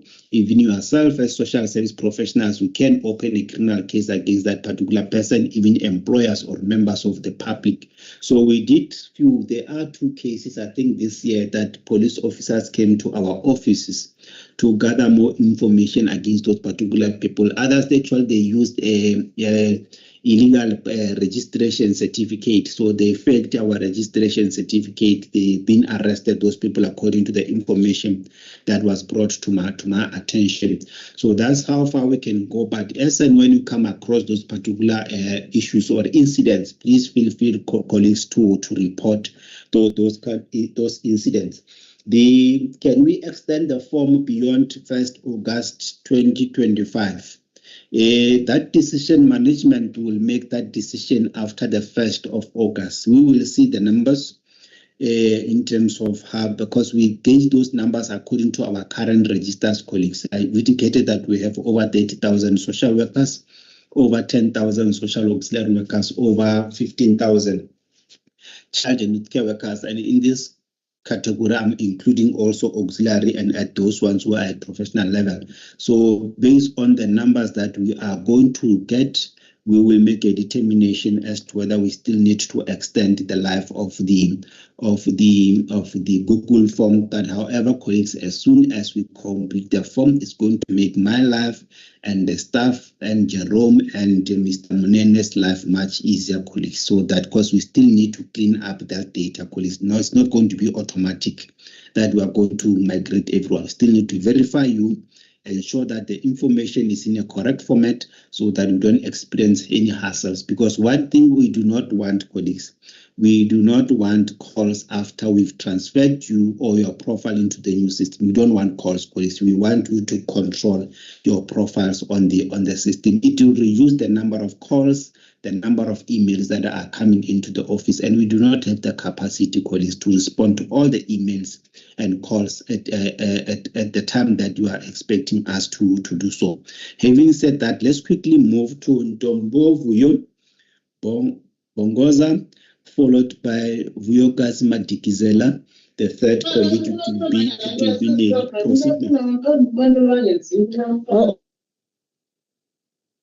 Ntombo Vuyo, proceed.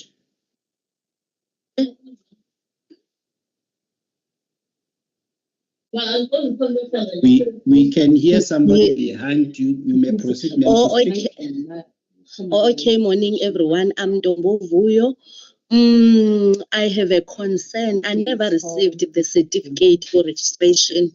I've been graduated on 2022 and become registered on 2023. The only thing that I've received every time I've registered is a receipt. That is the proof of registration. So I don't know what's happening. I've been requesting the certificate several times. I've contacted the finance department, the admin. They say they're going to get back to me till now. Can you please give me the clarity on how you can assist? Thank you. All right, thanks, Ntombo Vuyo. Please use my email address. Forward me those email chain, the email chain that we've engaged in our office. Forward me to that email address, registrar@sacsssp.co.za. Then so that I can trace who's the last person you spoke to in terms of that particular inquiry, so that we can engage the colleague to assist you as a matter of agency. Tombovio, please use that email address so that we can intervene. Vuyokazi? Good morning. Good morning. I'm Vuyokazi Mategezela. Thank you for taking me. I have the similar problem with Untombo, and unfortunately, I apologize. I joined the meeting very late because I'm at work. I'm a qualified social worker, and I did not receive the proof of payment. I've been sending emails. I did receive my certificate last week via email, but my main concern is that when I check myself, I only appear as a childcare worker, as an auxiliary, as a social worker student. I do not appear as a social worker. Okay. But when I did report that they sent an email, a letter that I must use, but that letter now was only in 2022. That's why I got the link to join the meeting today, because I've been reporting the same thing. And I'm just asking the same thing also. Can it please be sorted out for me? I will really appreciate it. And thank you for the meeting. Okay. Thanks. You guys and colleagues, can you specify the names of the people? Where did you receive these emails from? Who? Because I hear you are saying, no, don't say it now. I'm just saying, colleagues, I hear you saying they. So now it becomes a bit of a challenge. Almost all the staff members of the SACSSP are in this webinar. So feel free to mention the name of the person from where you received that email, so that they can immediately check their email systems now as we speak, so that we try to resolve some of the issues now. So feel free, colleagues, not like you are reporting somebody or you are bad-mouthing any person. We are at work as we speak right now. So mention that, Hitler, I've sent you an email on this particular date. You responded by saying 1, 2, 3. Until today, there is no response. So at least it assists us to immediately go into that email and verify as to what is happening. So feel free, colleagues, to mention the names of staff members. They are here to serve you. Nelly, you may proceed.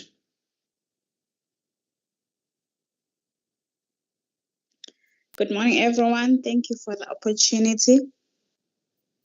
I would like to inquire about the outstanding certificates. How should I do follow up, or maybe I must wait for the new process? Like for myself, I applied for status reports last year. I started last year. I paid in Feb, and I've emailed all the documents, but I did not receive any response. And I paid again this year. I've also sent email, but there is no response. Who can I communicate with, maybe to get assistance with that? Thank you. Thanks, Nelly. Nelly, use my email address, registrar@sacssp.co.za. Forward me that email so that we can redirect that email to the relevant staff member to intervene latest next week, Monday. So, colleagues, any person who have sent an email to council, be it an application for status report, new application, and so forth, and has not been responded to, please use my email address or the registrations manager's email address. We will redirect those queries to the relevant staff members to assist you. Please, can we not have a query as to on the application processes, colleagues? The answer is, if you have applied and you have not received a response by now, please forward me that evidence so that we redirect it to the relevant colleague to assist you. Lucy, followed by Marive Mamabolo.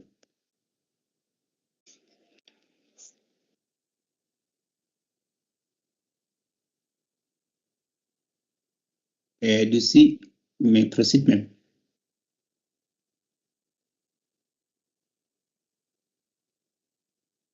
Lucy Ramatsakana, you may proceed. Nelly, you may lower your hand. Lucy, while you are preparing to speak, let's go to Maribe. Marive Mamabolo. Good morning, colleagues. Morning, ma'am. Good morning, colleagues. Morning, sir. How are you? I'm good. Actually, the question that I wanted to ask is already been asked, so I'm satisfied with the answer that I got. You're covered. Thanks, Marit. The Lucy. Hello? Thanks, Mama Bolo. If you are covered. I'm saying that yes, I'm covered with the question that I wanted to ask. All right. Thanks very much. May you please lower your hand. We'll go back to Lucy. Lucy may proceed.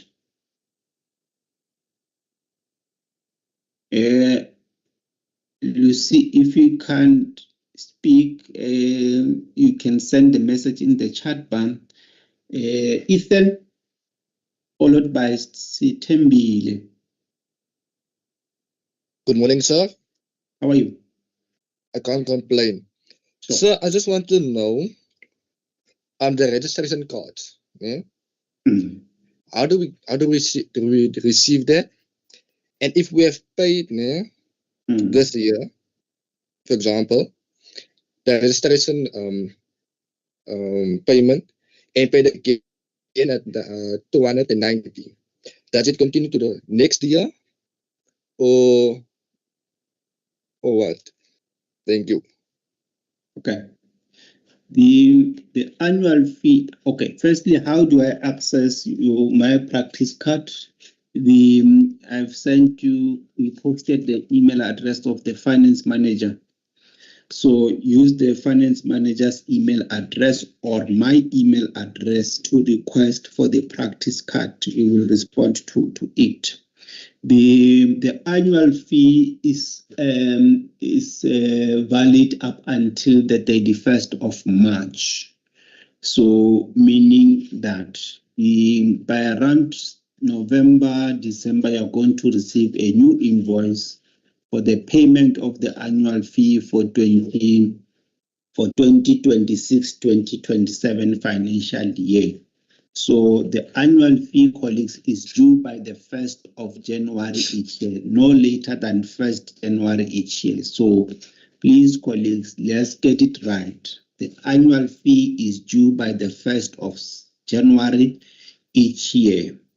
Not the last day is not the 31st of March. The period between the 2nd of January and the 31st of March, it is what we call a grace period. So if you've not paid your annual fee by the 1st of April, you are risking your name being removed from the register. So the sooner you pay the annual fee, the better. But for the new system, wait for the invoice so that you can start paying the annual fee.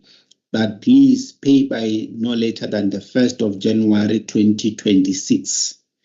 And not wait for the grace period, because the sooner you pay, the better, because we can process your payment and issue with your practice card on time. Sitembile Ngobese, followed by Succeed Theo Sibia, followed by Connie Tulu. Okay, good morning. Thank you for the opportunity. May I check our employer usually deducts from our pay slips the annual fee. May I check and they pay on our behalf? So may I check, since we are migrating to this new system, will that continue or we will need to pay ourselves? Okay, thanks. The system is going to continue. The arrangement is going to continue. The employer is going to pay on your behalf, which is the Department of Health and the Department of Social Development. That is the arrangement that we have with them. They will do the payment. We will capture the payment, and automatically, the minute we capture the payment, automatically it will send you an email to confirm that your registration status has been activated for 2026-2027 financial year. So employers, which is Department of Health and Social Development, will still continue to pay, and we do the necessary payment. Then you'll automatically get your practice card. So please, colleagues, do not pay your annual fee directly if you are working for the Department of Health and Social Development, because it's going to create what we call double payment, which is going to create additional admin work for us to do the refund. Sibia, may I proceed, sir? Or ma'am?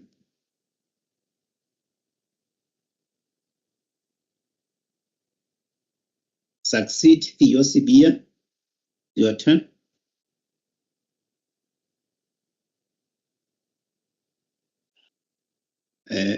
Morning, sir. Morning, sir. How are you? Morning, sir. How are you? We are good, and you? I'm fine. Morning, colleagues as well. Sir, sorry I joined late, but I did peruse through the invitation that we're migrating to the new system. Apparently, I registered as a professional child and youth care worker in 2018, and I was issued with the certificate. But I just wanted an understanding in terms of like when you say we're migrating to the new system. I work for DSD. The lady that was just mentioned now that's is in terms of our annual fees, they are deducted through the PESAL system. So I heard some of the colleagues mentioning the 1st of August as a closing date for the migration to the new system. So can you narrate to me, because I joined late, sorry about that, sir. Okay, that's fine. Yeah, if you have a registration number with council, please complete the Google form.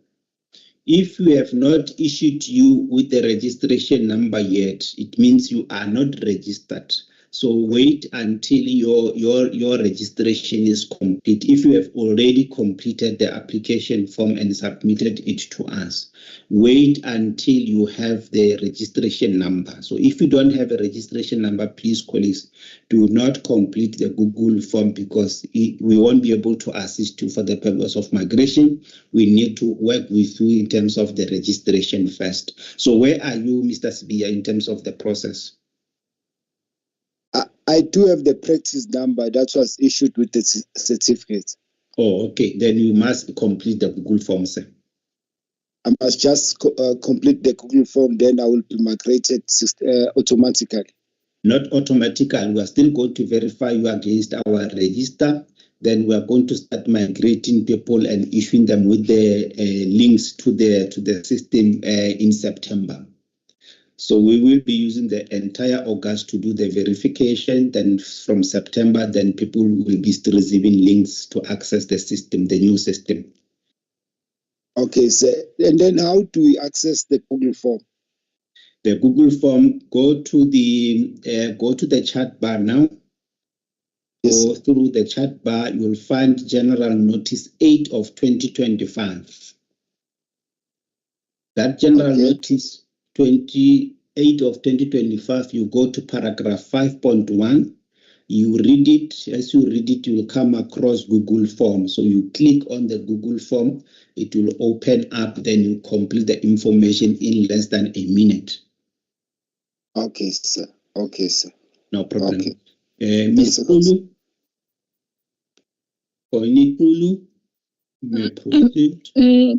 Good morning, Registrar, and thank you. My question was answered as you were going along. Okay. Thank you. Sure. Kusiami, followed by Ntombikai Ngesi, followed by Lemorang Moabi.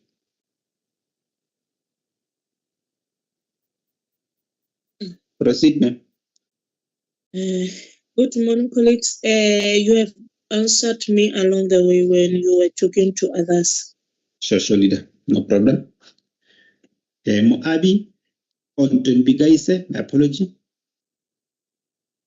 Good morning, everyone. Thank you for the opportunity, Registrar. I have a query with the registration card.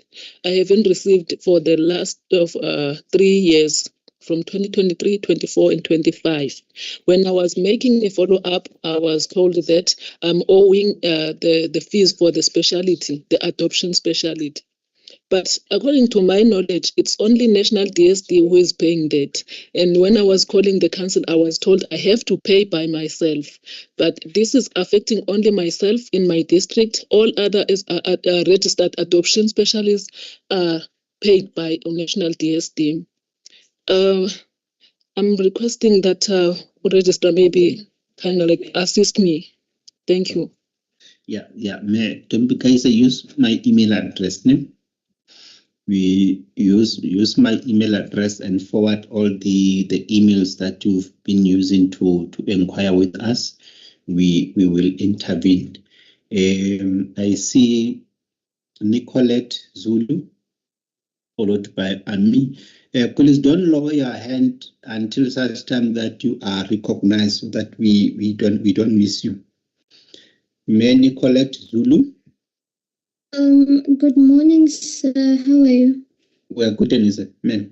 I'm good, and good morning to the other members who joined the meeting. So I'm a newly graduate social work, and I am still furthering my studies. So I wanted to ask that, let's say I don't register this year as a social worker, although I have graduated, and I opt to register next year formally. What would be the consequences? Thank you. Yeah, no consequences, ma'am. You can register as and when you are ready. I'm tempted to ask you a personal question as to why do you want to delay, but we can engage offline through my email address. Please use my email address, ma'am. I'm interested to know why you want to delay your registration, so that if we can intervene from council side, we can do so. So will you feel free to send me an email, registrar at SACSSP .co.za. Nicolette, you will send me an email so that we can engage further as to why you want to delay. I want to believe it's a personal matter which we can discuss in this platform now. Okay, thank you. Colleagues, I indicated earlier on that this morning we were on 7,041. So, Mr. Munene, just give me an update so that we can share with colleagues, so that as and when we are in this session, we can see if the numbers are moving. So you'll WhatsApp me the number so that we can share with the colleagues. Amy, you may proceed.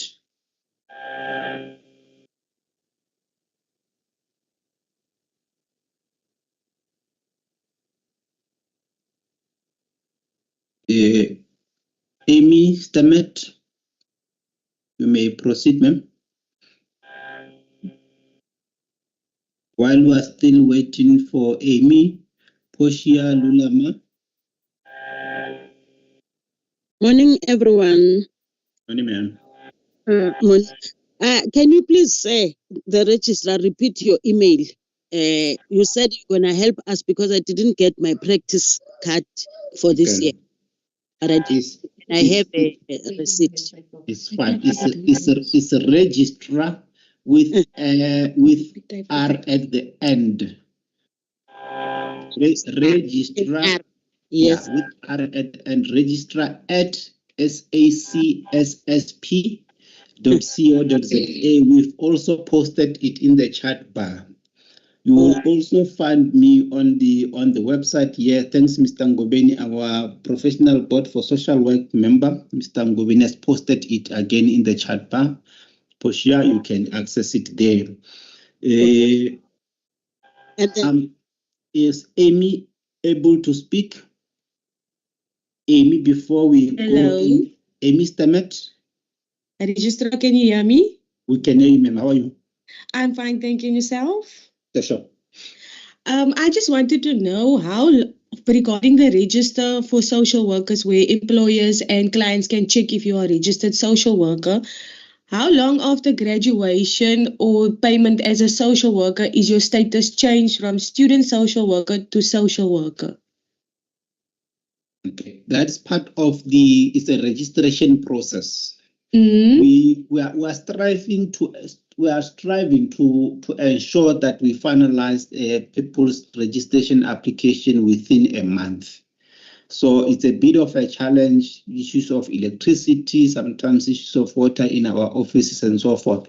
At some point, we receive a huge number of applications within a week, over more than 500 or so. So it was just a lot in the office, but we strive at least within a month to finalize. But if it's been 3 months now, somebody has applied, and or over 2 months now, somebody has applied and there's no response, please, colleagues, use our email addresses to make a follow-up. My email address is there. The registrations manager's email is there. We will attend to all these emails, colleagues, because that's what we are here for almost every day, to license you. Our primary responsibility, we woke up and sleep licensing you, colleagues, which is the registration, ETD, and professional conduct. The Portia, I think we spoke. If we spoke, please lower your hand so that we can take Pakama and Nelly. Pakama, you may proceed. Good morning, Registrar and colleague. I would like to know, man, I know you've touched base on this, but it's regarding the duplicate registration certificate.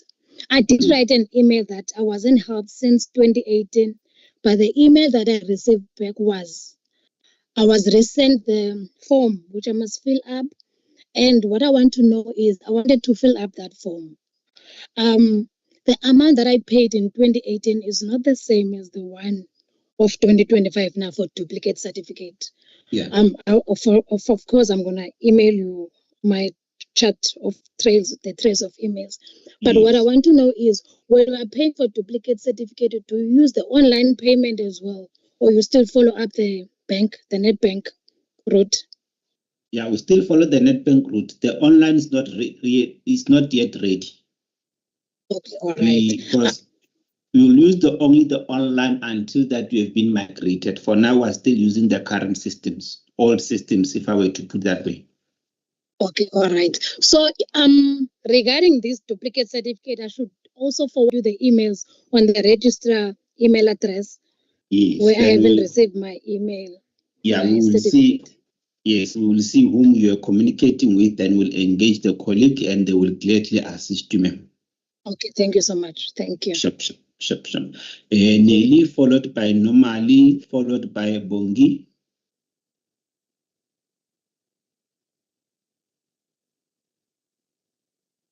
Nelly, you may speak.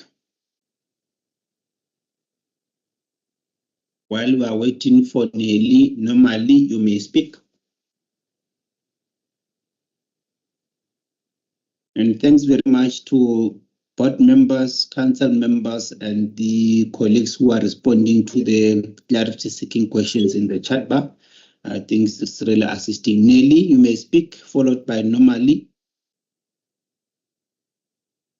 Good morning, colleagues and registrar. Hello, this is Nelly. My question or request rather is it possible for the presentation to be requested or emailed for those of us who were not able to attend from the beginning of the presentation? Specifically speaking for myself and other colleagues that were in a training or are still in a training, in fact, and may have missed this opportunity. I'm just checking whether we'll have an opportunity to get a presentation so that we are also kept abreast in terms of the information that was disseminated today. That's true, Nelly. You might also leave us your email address in the chat bar. It will be shared with you. Probably, I think the members who can confirm if even this recording it will be shared with the colleagues so that it can be easily accessible. Normally, followed by Bongi, followed by Memutlape for a second bite. Memutlape, want a second bite. Normally. Good morning, Registrar and colleagues. I'm sorry if I'm going to ask this question, maybe it has already been answered, but I wanted to check for us who are already who are married but have not updated their surnames on the system. On this Google form, are we supposed to write the new surnames, or we can use the maiden ones and then we will follow maybe a process to update? I don't know if you're going to need our marriage certificates as proof of change of surnames or things like that. I just wanted that clarification because there's like 4 of us in the office. We have the same problem. Yeah, no, you will use your maiden surname, then we will do the changes later. Okay, thank you. Thanks, Bongi. Good morning, Registrar and colleagues. I'm just going to ask a general question. Previously, we have registered, I'm an auxiliary child and youth care worker. We have previously registered with a letter of employment and job description. We receive the registration numbers. Currently, if you don't have a qualification, but you have the registration number, in the online Googling, where do you tick? You don't have the qualification, you have the registration as an auxiliary child and youth care worker.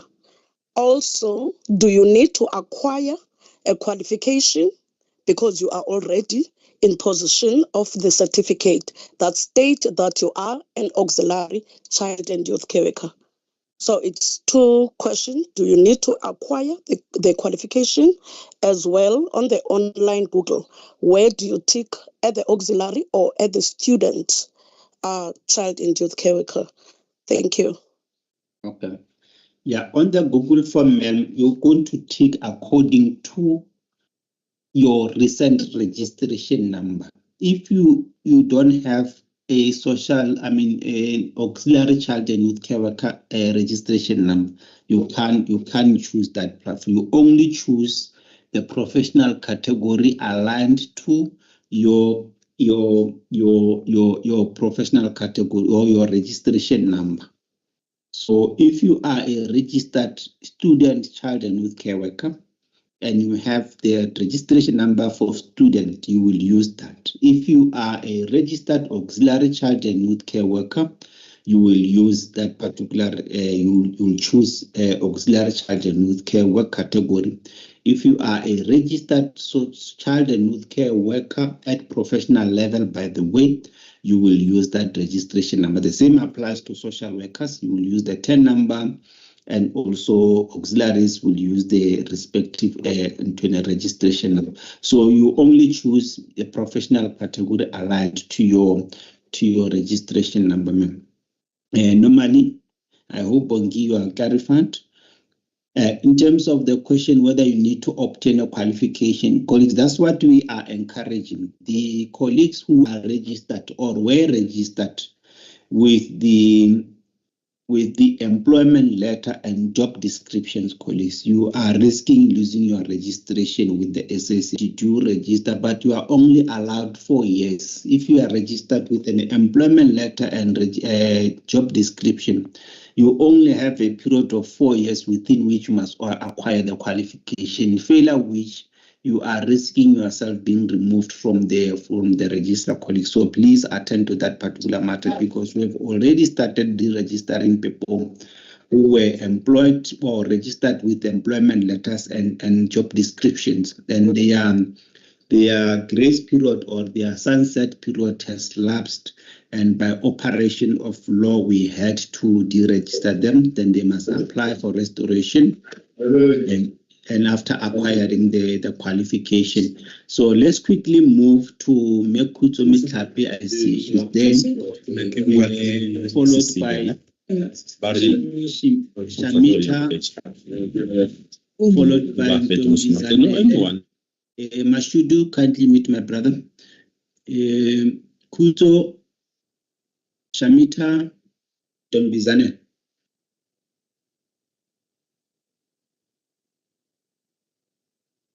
Thank you, Mr. Registrar.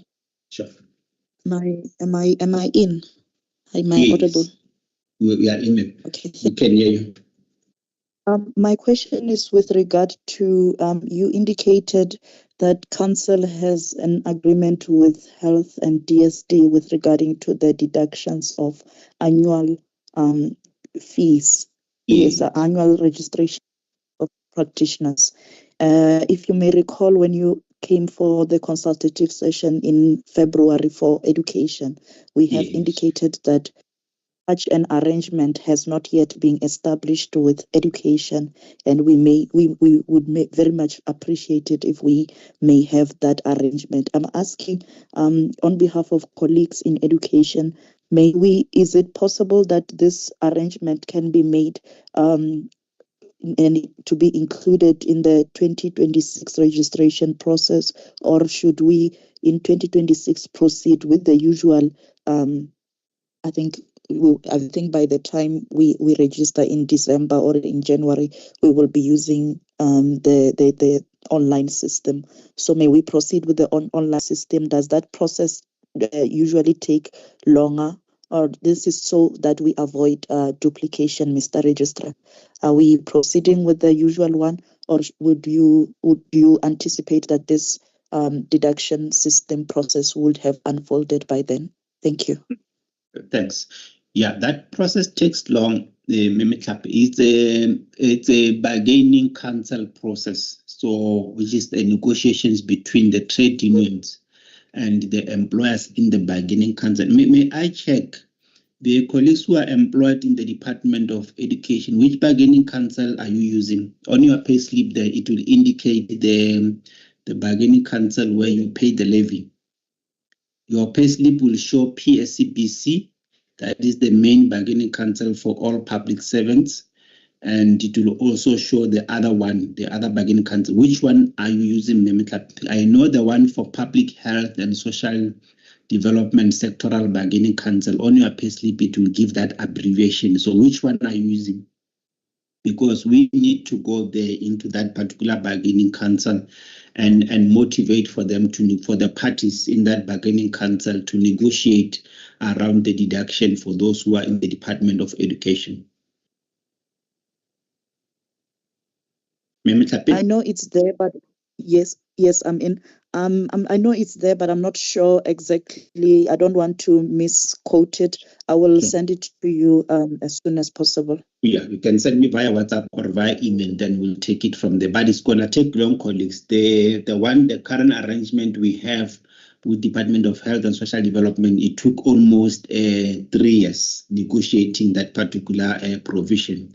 So for now, please, colleagues, if you are not employed by the Department of Social Development or Health, please continue to pay for your annual fee until such time that there's a new communication. Shamita?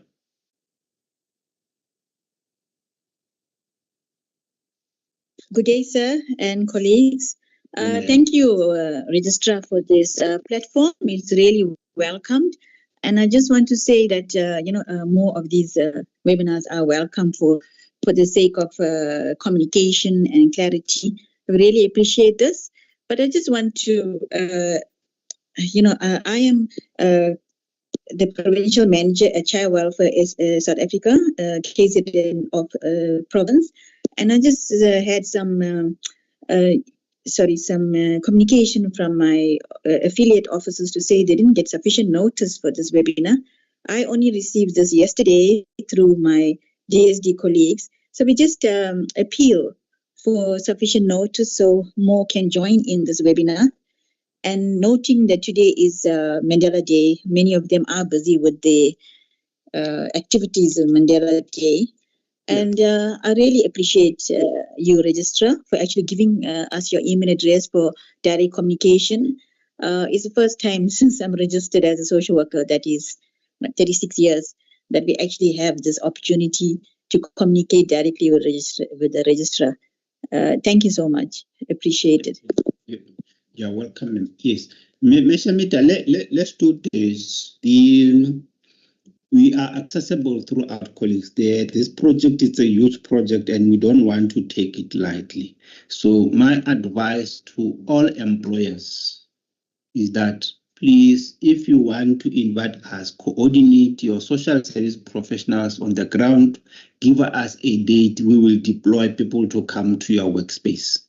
We have all the professional board members, members of the professional boards across the country. We have members of council across the country. If we have to deploy staff members, then we will do so. So that we come and address you on the ground. So we have the provision to do that. We will talk about the issue of the cost, traveling costs and accommodation and so forth. But please, colleagues, invite us to your respective workplaces, mobilize the ground so that we can come and address you at any day. Any day we are available. I've indicated that next week we are in Gauteng. As soon as you invite us, colleagues, we will deploy you. I see also the former members of the professional board, social work, Dr. Pillay is here as well. So if she'll be available, and I know she's always available for us, we will deploy her to your workplace when she's available to come and address you. I see former shop steward of different unions here, colleagues. You know how to mobilize the ground, colleagues. We worked on this in the previous years. Please mobilize the ground to ensure that everyone participate, convene staff meetings or your branch meetings as unions, as employers, as associations. We will come on the ground and address you. I see Maputi, followed by Comrade Tayo, and followed by Moabi. Maputi, you may speak.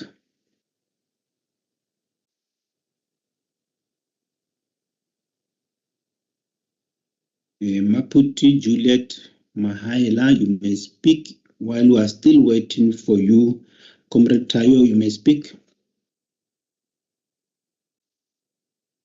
Good day, everyone. Congratulations, Comrade Sekitla, for the position. Mine is very simple. I know that this might be seen as being out of context, but I see it very relevant. You know, Comrade Hitler, that we one of our concerns as social workers in particular was that the fee that we're paying annually is too much in comparison with the fee that is being paid by all other professionals like educators, to be specific. So with your union background, do you see now the amount that we're paying as fair enough for social workers to pay this amount on an annual basis? And maybe one or two transformative issues that you might have done ever since you have occupied this position as director. Well, as you know, we had quite a number of issues that we were concerned with in terms of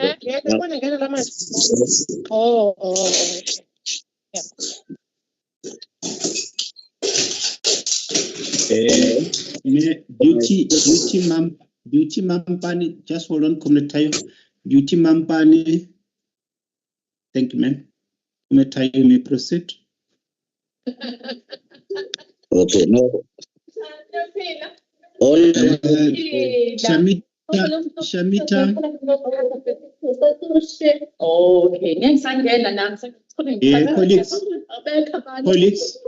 Colleagues. Colleagues, I can't see who's the colleague. Colleagues, can you please mute your mic if you have not been recognized so that we respect the colleagues on the floor? Comrade Tayo, may proceed. Thank you so much, Comrade. What I was actually saying is I've heard one of the colleagues saying it's much appreciable that you are now accessible as the registrar. That's really much appreciable. But can you just mention one or two things that you have done as transformative issues ever since you got into that position? Because you know what our concerns were, particularly as unions, when it comes to the council. Thank you. And thanks, Comrade Tayo.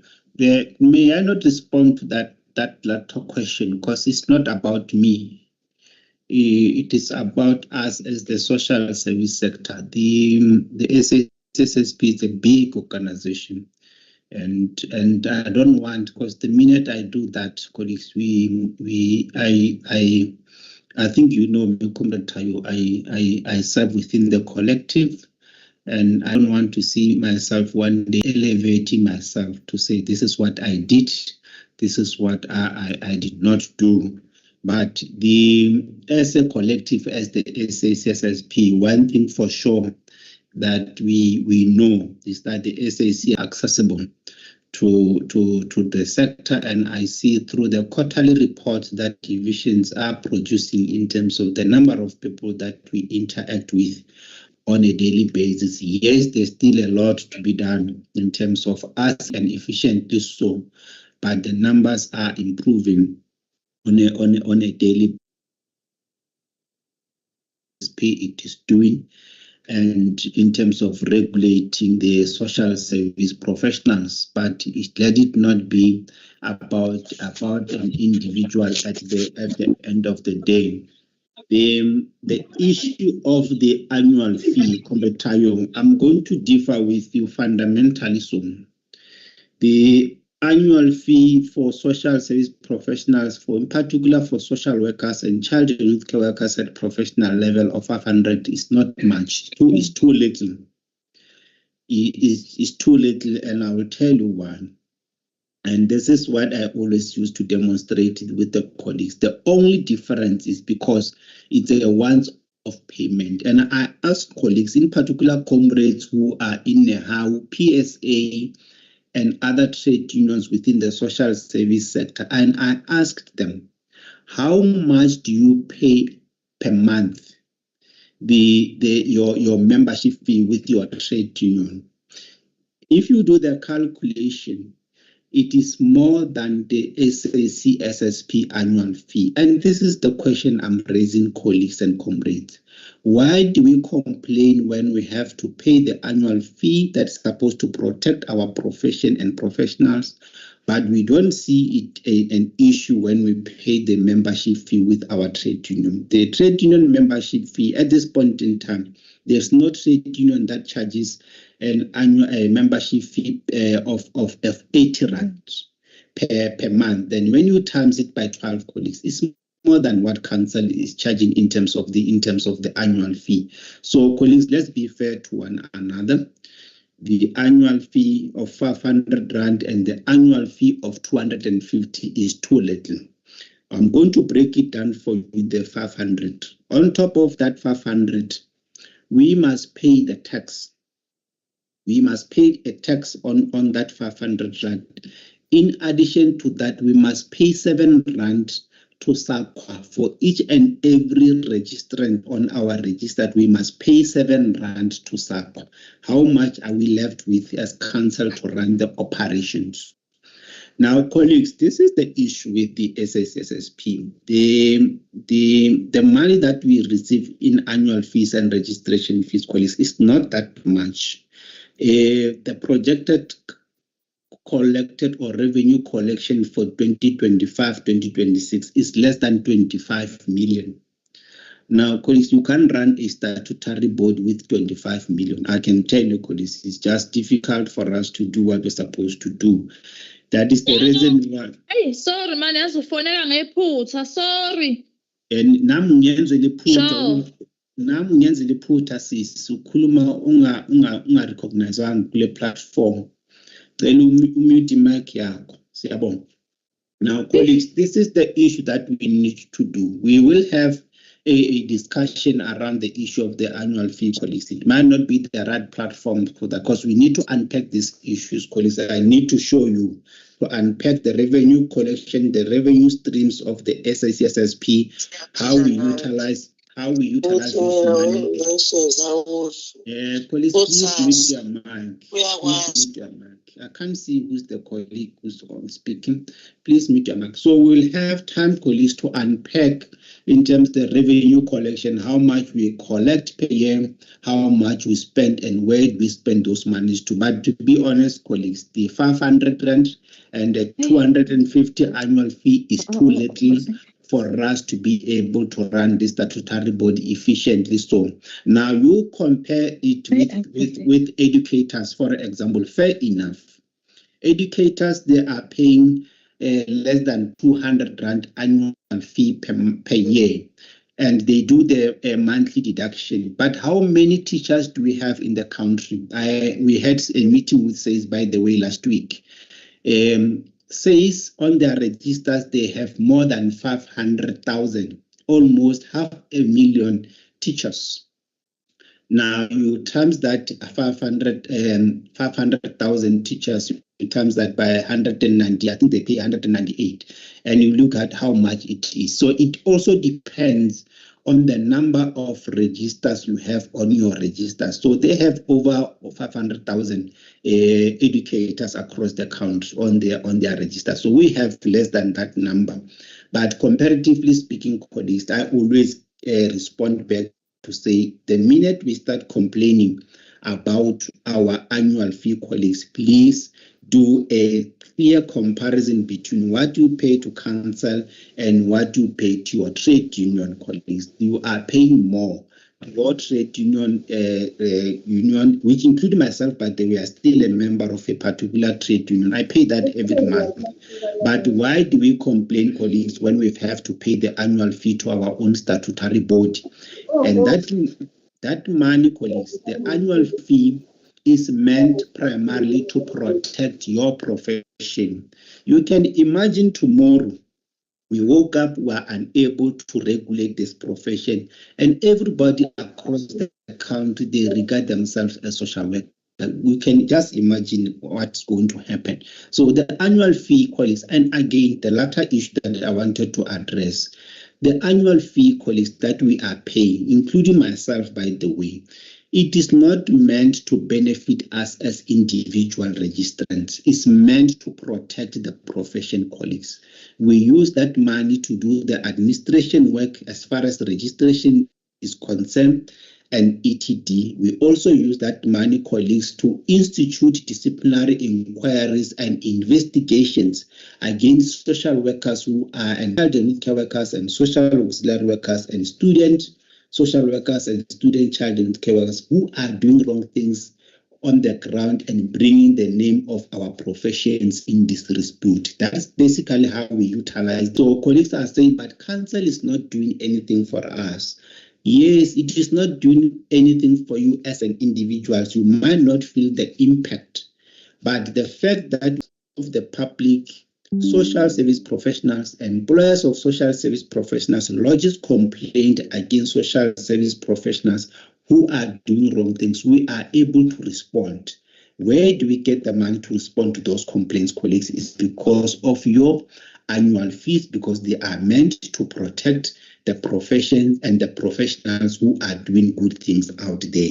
So please, colleagues, I'm raising this issue so that the message that I'm issuing now is the message and the argument that you need to advance on our behalf, because I can't be there everywhere throughout the corners of South Africa, colleagues. It's your responsibility to take each and every registrants through and take them through in terms of where does the money of council go. By the way, we also get to be audited, colleagues. We produce the audited financial statements every year. They are accessible. Any registrant who wants to access our unaudited financial statements, you can see where does the money of council go. You will see, you'll agree with me, Comrade Tayo, after seeing our revenue collection and our audited financial statement. You will agree with me that in actual fact, we need to get to a point where we move the annual fee from 500 to 1,000, but we are not going to be irresponsible and just do it at a go, colleagues. It's a discussion that as a sector we need to engage on and sort it out, but we need to give you evidence. And I said to council and I said to the professional board, colleagues, we can't go to the sector and say, let's increase the annual fee to 1,000 while we don't have something in hands to show. Let's, in terms of the monies that we call it currently, do something to demonstrate that this is where we are investing your money and we need more in terms of improving our systems at the SACSSP.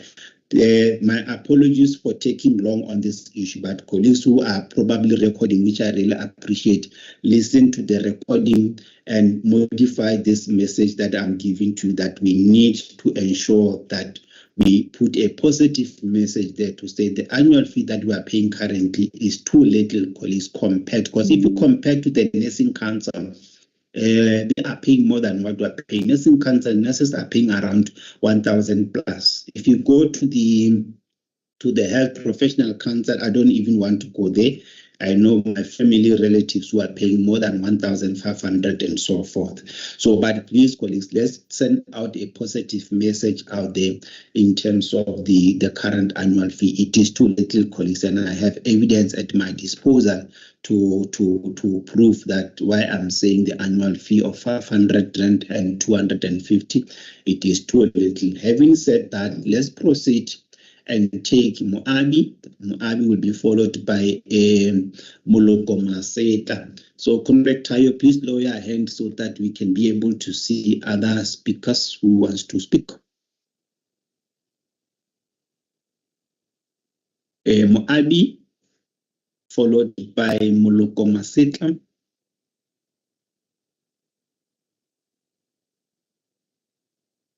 Moabi, are you able to speak? Comrade Tayo, kindly mute lower your hand so that we can see other colleagues. Moloko Maseta, you may proceed while we are waiting for Moabi.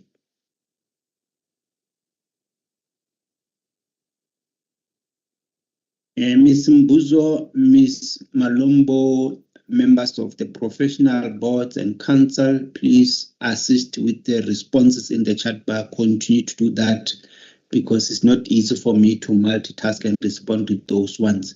So I believe you are taking care of that and we really appreciate that. Moabi, followed by Moloko Maseta.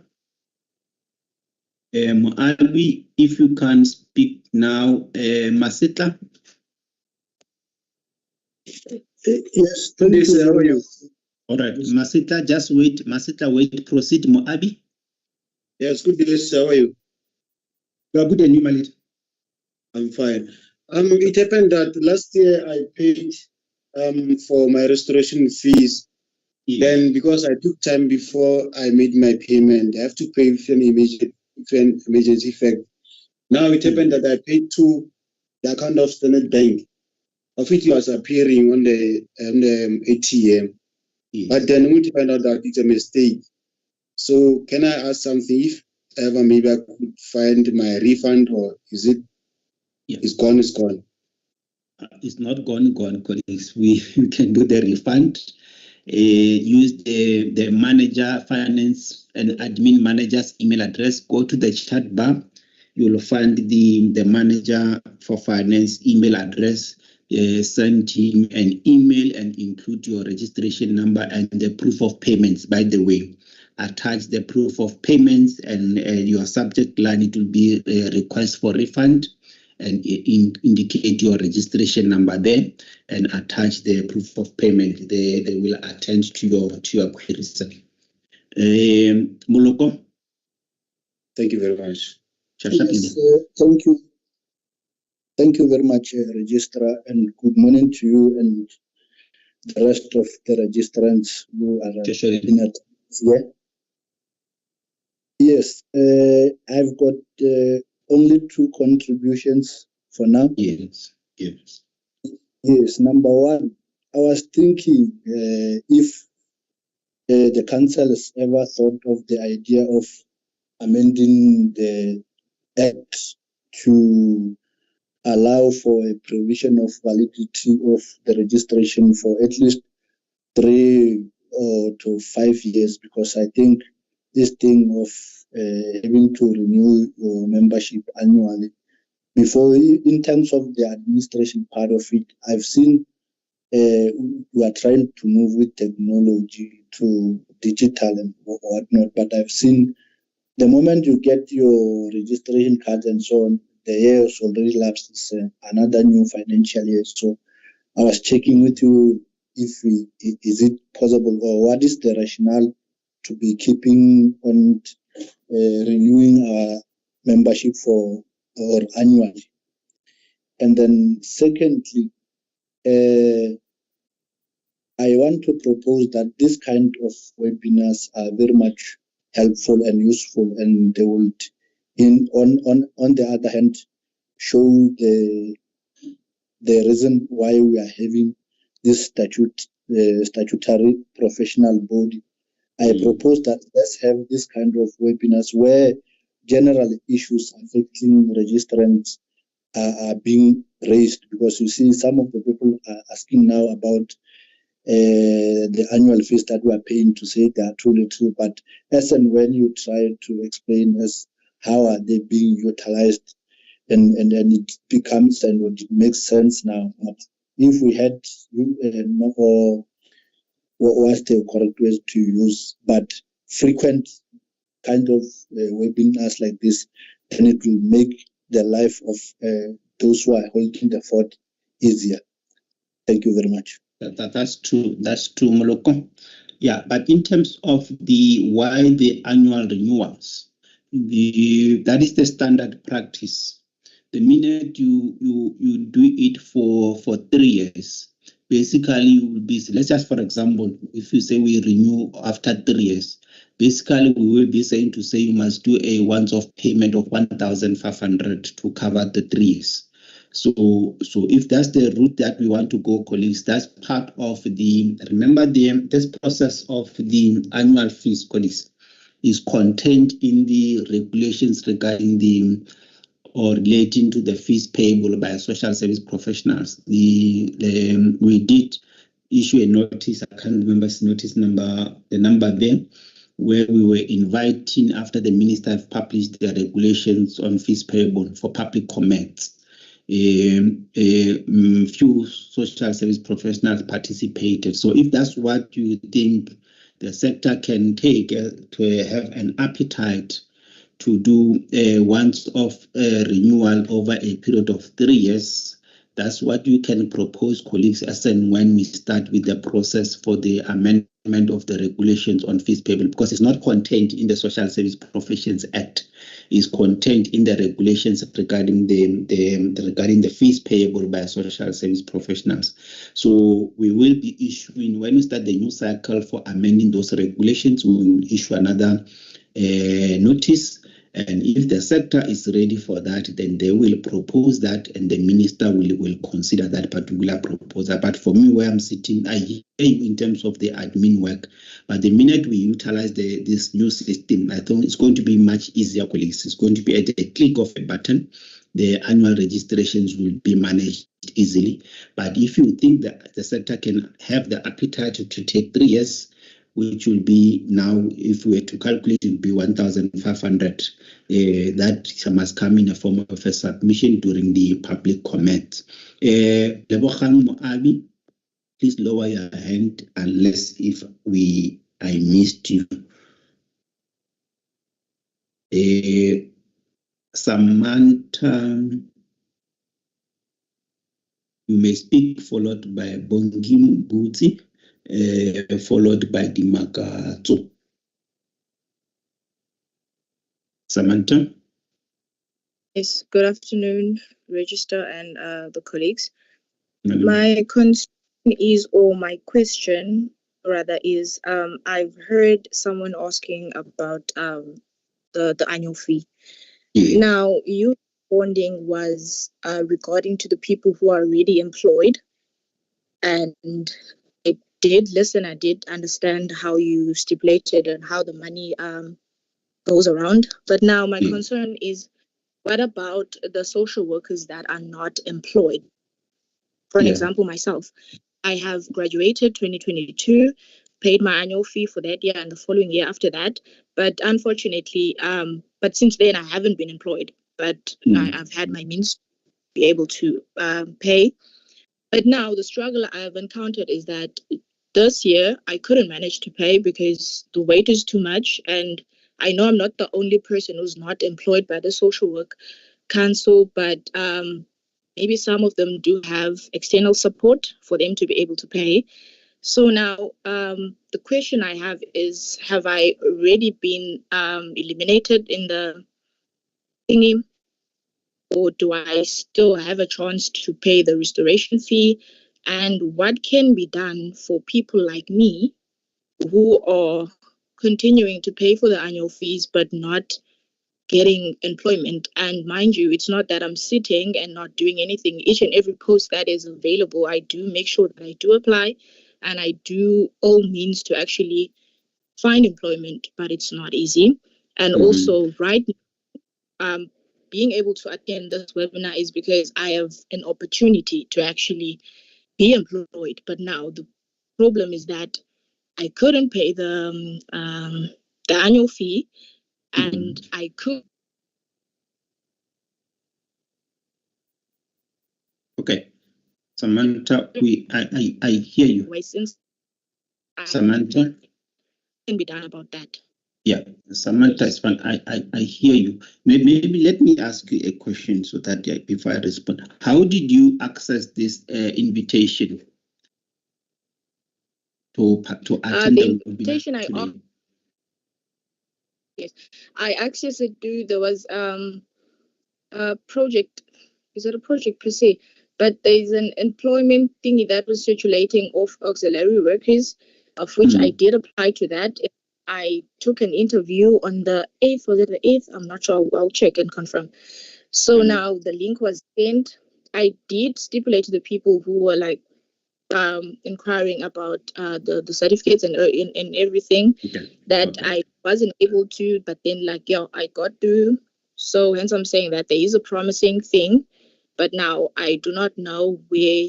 Well, I can see where it could go, of which that is concerning. Samantha, yeah, it's fine. No, the reason why I asked that question is because every year, and I'm responding to everyone now, every year around November, we issue a general notice inviting unemployed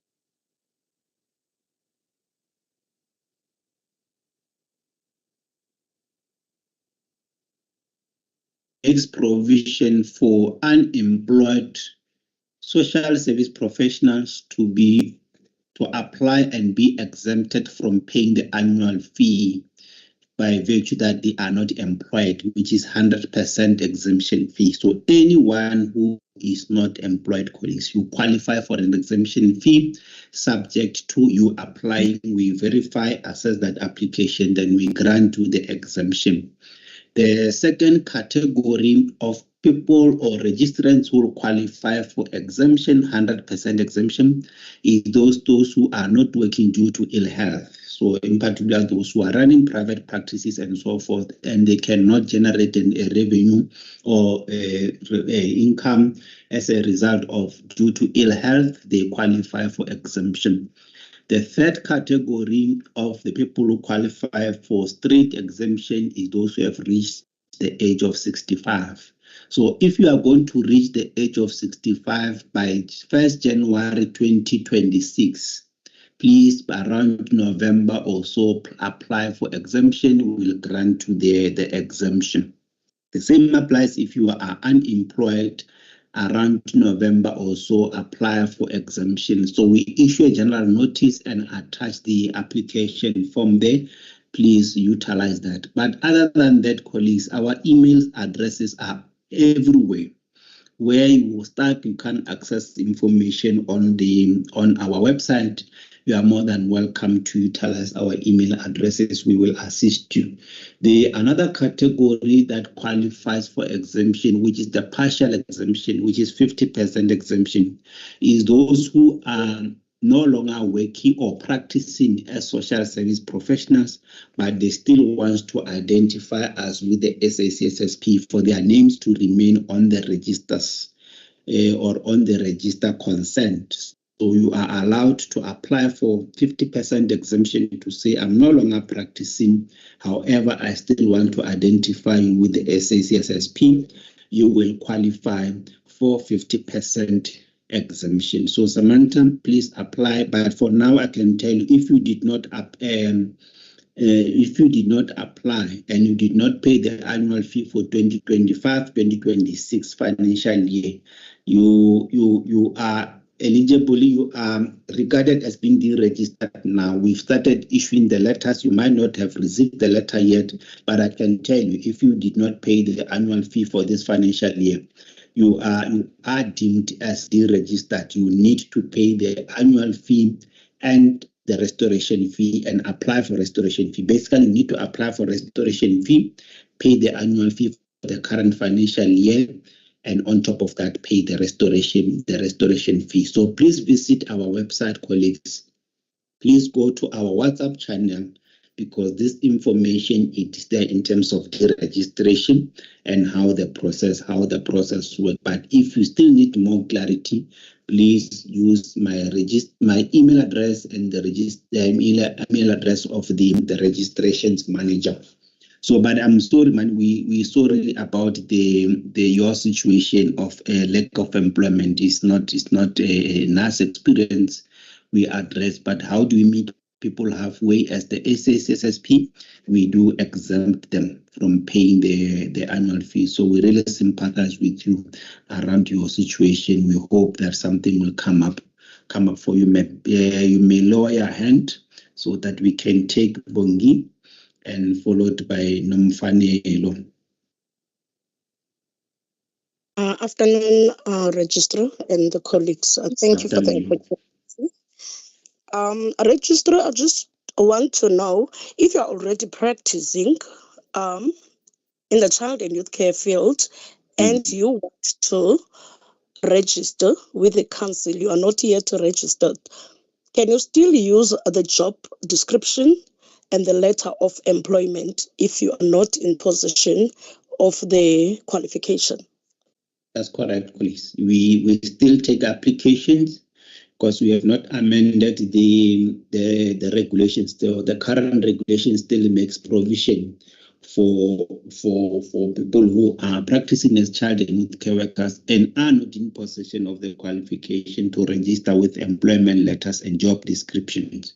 So yeah, the start provision is still there, but we are in the process of amending the regulations, colleagues, to do away with that provision of still allowing people to apply and register with employment letters and job description, because it's not taking your profession seriously, colleagues. We need to get to a point where we need to elevate the child and youth care work profession to the level that it deserves, which means the minimum requirement for registration must be a qualification. The employment letter and job description was mainly to cover those who have been practicing in the profession for years and years before this profession was regulated. But it becomes difficult, colleagues, that we still want people still expect to register with employment letters and job description while they have so many years having been given an opportunity. And by the way, colleagues, it's an NQF level 4 qualification of 12 months. So we can't take, colleagues, as professionals more than 2 years to complete a 1 year qualification, because that says a lot about us. Please, colleagues, let's commit, because the more we elevate the profession of child and youth care work, the better, colleagues. So I will leave it there, Osbongi. You are allowed, you can apply tomorrow or anytime, but we'll get to a point where there's no longer that provision of employment letter and job description. Dimaka, please lower your hand so that we can reduce the traffic. Nomfanelo followed by Samantha. Nomfanelo followed by... Okay, Oh. thank you. Nomfanelo here. I haven't answered. Nomfanelo, don't fight. Nomfanelo, don't fight. You will speak. Let's give. Dimaka to proceed. Yeah, proceed, ma'am. Sir, I'm a social auxiliary student. So yes. Since I applied for certificate on March, so I want clarity of reference number. Reference number is the one that we received on SMS, the one that starts with DMI. Come again, Dimakato. I am a social auxiliary student. Okay. I applied for certificate on March 4th of March this year. So I'm still waiting for my certificate. So you said we should fill our Google form using reference. So I received reference by SMS, the one that starts with DMI. Is the one that I should fill Google form with it? No, that's not a registration number. We don't use a reference number to complete the Google form. We only use the registration number. So you don't have the registration number yet. My advice is that please wait for your registration number before you complete the Google form. Registration number is the one that we use that start from 60 and our first 5 ID number. It should be just remind me, Ms. Malomba, the student social auxiliary work start with what number? Ms. Bembe, if you are here.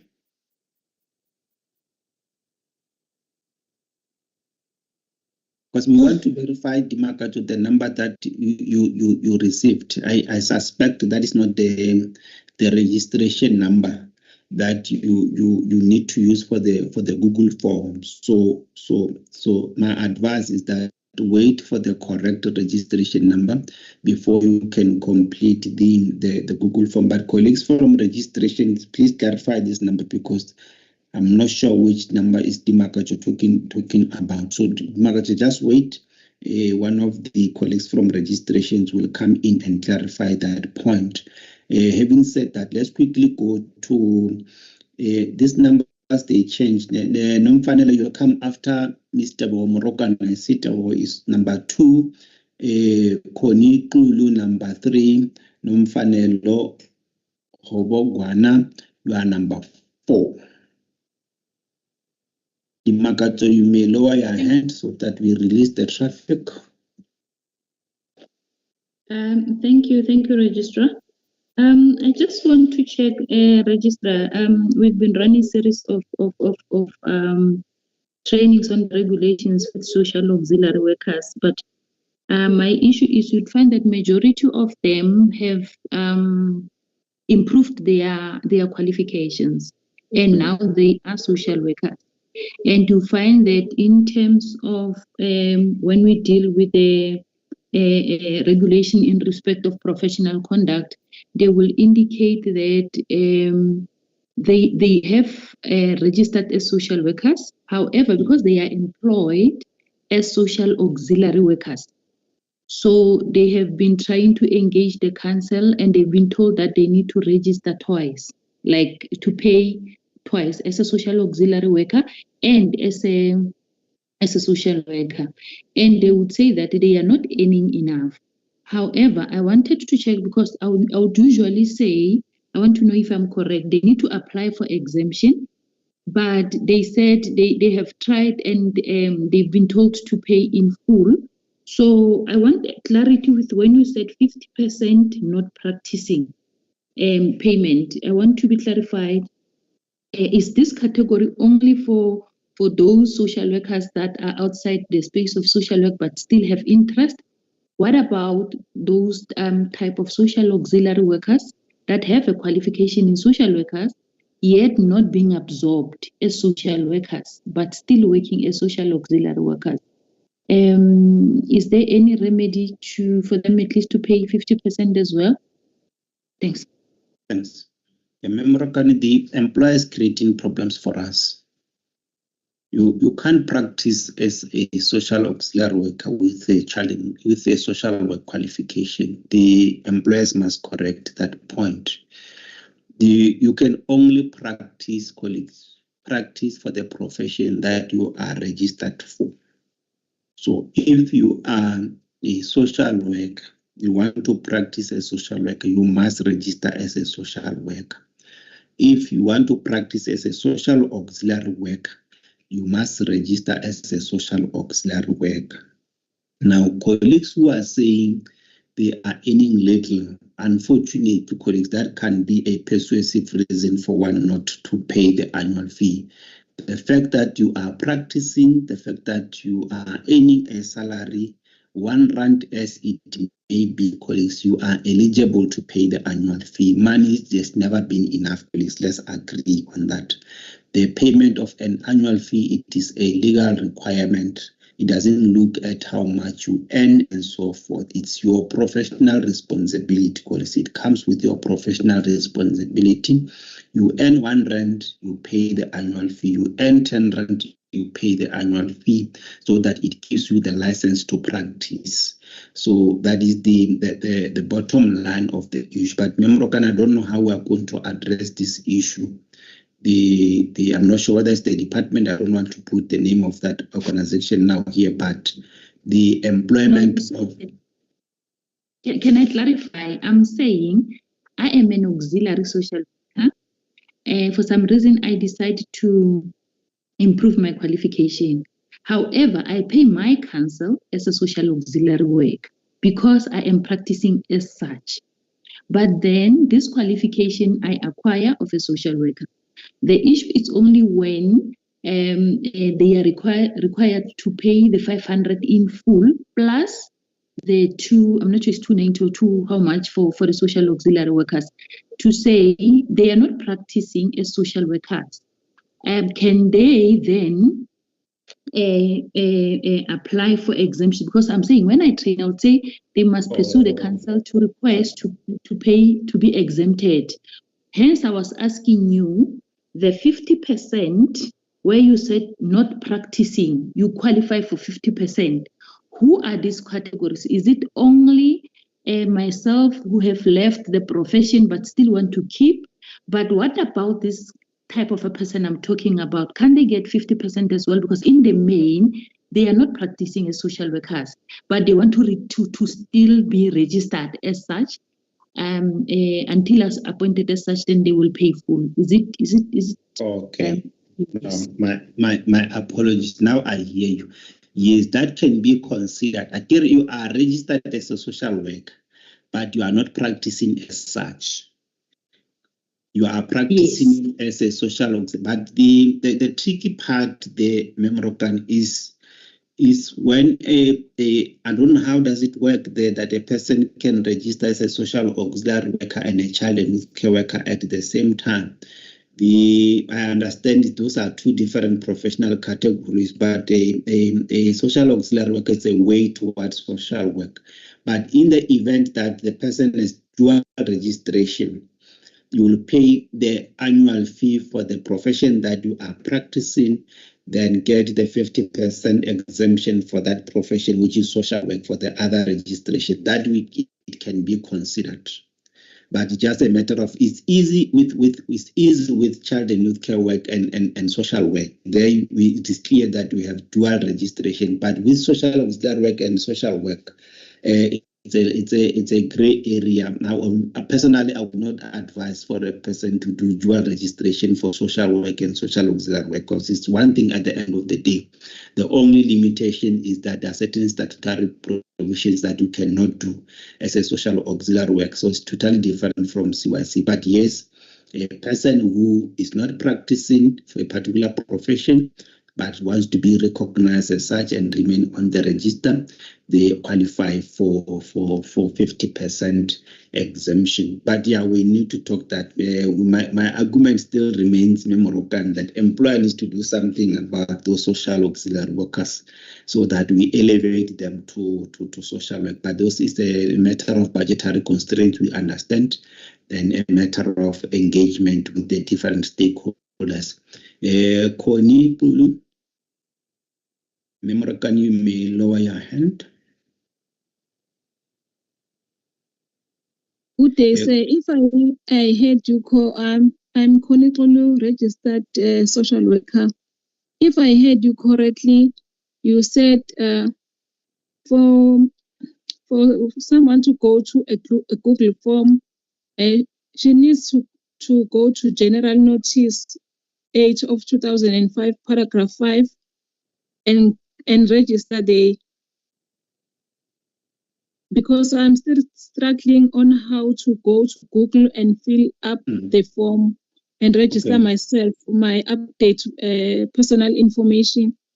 Okay. And another thing is that I want, you said we must be registered. The closing date is on the 1st of August, which is I'm okay with it.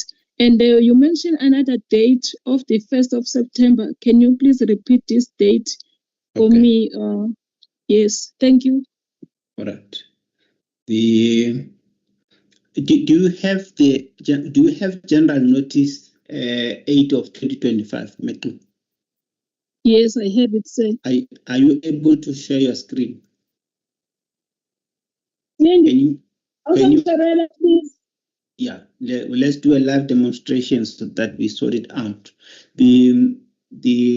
Do that, and in terms of the date of the 1st August is the closing date for updating the particulars for the purpose of migrating your profile to their profile to the new system. So the sooner you do it, the better. So we are going to start migrating people to the new system on the 1st of September 2025. That is the date that we will be going live in terms of the system. But in the back end, colleagues will be doing some work to do the testing of the system so that we ensure that by 1st September, migration is possible. People are able to do their profiles and so forth and so forth. But you must expect your links from 1st September 2025. If you do get your link prior to September 2025, it means you are one of the people that we might have picked up for the purpose of testing the system. But everyone should expect their personal or unique links to the new system from 1st September 2025. I'm buying time, Mekulu, for you to flight your General Notice 8 of 2025 so that we can take you through the Google form. Colleagues, we went beyond the 12 o'clock time. I'm here, I'm available, staff is available up until 1 o'clock. So if the colleagues who still want to raise the clarity seeking questions, you are more than welcome to raise your hand and we go through those particular clarity seeking questions. But however, at some point, we need to agree as a collective that if we have exhausted almost every issue that we wanted to address today, we close the session. So Mekulu, find somebody to assist you, because part of what we are doing, we're teaching one another. There's always a first time for everything. You will also be learning on how to share on Teams. Nomfanelo. Thank you. Followed by Marlene Naker. Mine was, can you hear me? We can hear you, ma'am. Okay, because the last time I tried to speak and I don't know what happened. But because mine was a follow-up to a person who said she qualified in 2022. And she received communication of the years that she is owing the council, though she's been unemployed. So your response was that there's a time, sometime in November, where people who are unemployed get an opportunity to be exempted for that particular year. And my curiosity was around what's going to happen to 2023-24, where this person is concerned, 2024-25, because now we're in 25-26. Is she still going to be liable to pay for those years? Thank you. Thanks, ma'am. Yes, she is liable to pay the historical annual fees, subject to her demonstrating in terms of doing an affidavit that she was not working during those particular years. So, because again, it is your individual responsibility, colleagues, to renew your annual registration.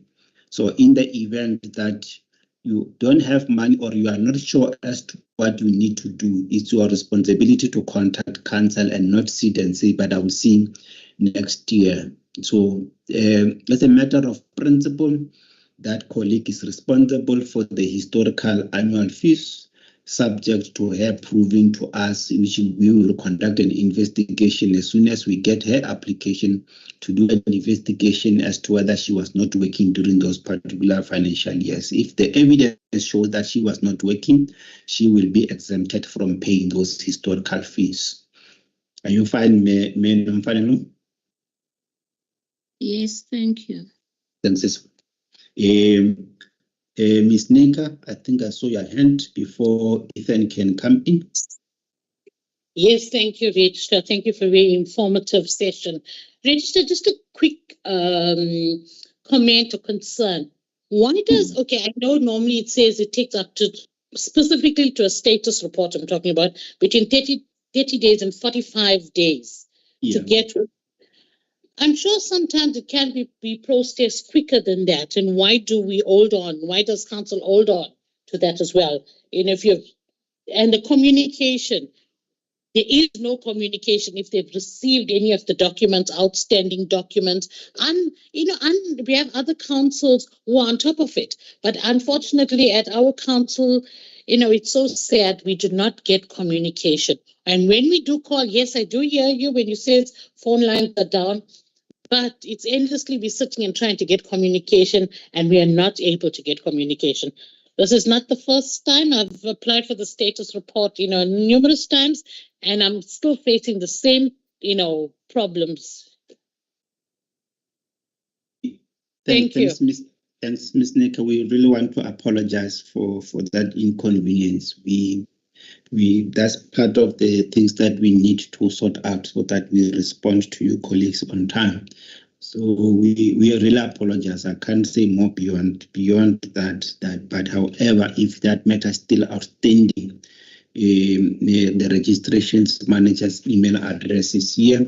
You can elevate, and I think the colleague who's assisting with the practice, the status report, Ms. Quinleto, she's always here. She's running the marathon because there's a huge number every year. There's a huge increase in terms of the request for practice cards. So if that matter is still outstanding, please elevate it to us so that we can attend to it. However, colleagues, the part of the session that we are having here is to, amongst others, to acknowledge our administrative inadequacies. That is why we want to move into the new Blue-up system, because the minute 80% of our systems are automated, then it leaves some space for our staff to do other admin work, which cannot be done on the system. And I want to believe by next year, colleagues, we will see improvements in terms of our turnaround times, in terms of the services that we render. So we really apologize, Monica, for that inconvenience. Ethan? No, thank you. Appreciated and noted. I will be in touch. Thanks, ma'am. Thanks a lot. Ethan? Thank you, sir. So I wanted to know, I was last year a social auxiliary worker, but I still have my, I still pay the registration fee, but this year I'm not an auxiliary worker anymore, but I still do certain auxiliary worker things. Am I still liable to pay the full amount next year, or do I get an exemption? Because I don't do my social auxiliary work anymore. You don't do much, or you don't do it at all? I do it, how can I say, every few months. Yeah, when it's needed. Okay, then you are eligible to pay the annual fee. If you can just do one area as far as the scope of practice of social auxiliary workers is concerned, you are eligible to pay the annual fee, because we regard you as practicing, because that one activity that you are doing, should we find you to be conducting yourself in an unprofessional or improper manner, we have the obligation to hold you accountable. But if you are not registered and you are still doing that, and there's a complaint against you, then we found that we're doing something related to social auxiliary work and you are not registered, then it leads to us opening a criminal case against you, which is not something that personally I would prefer to do, colleagues.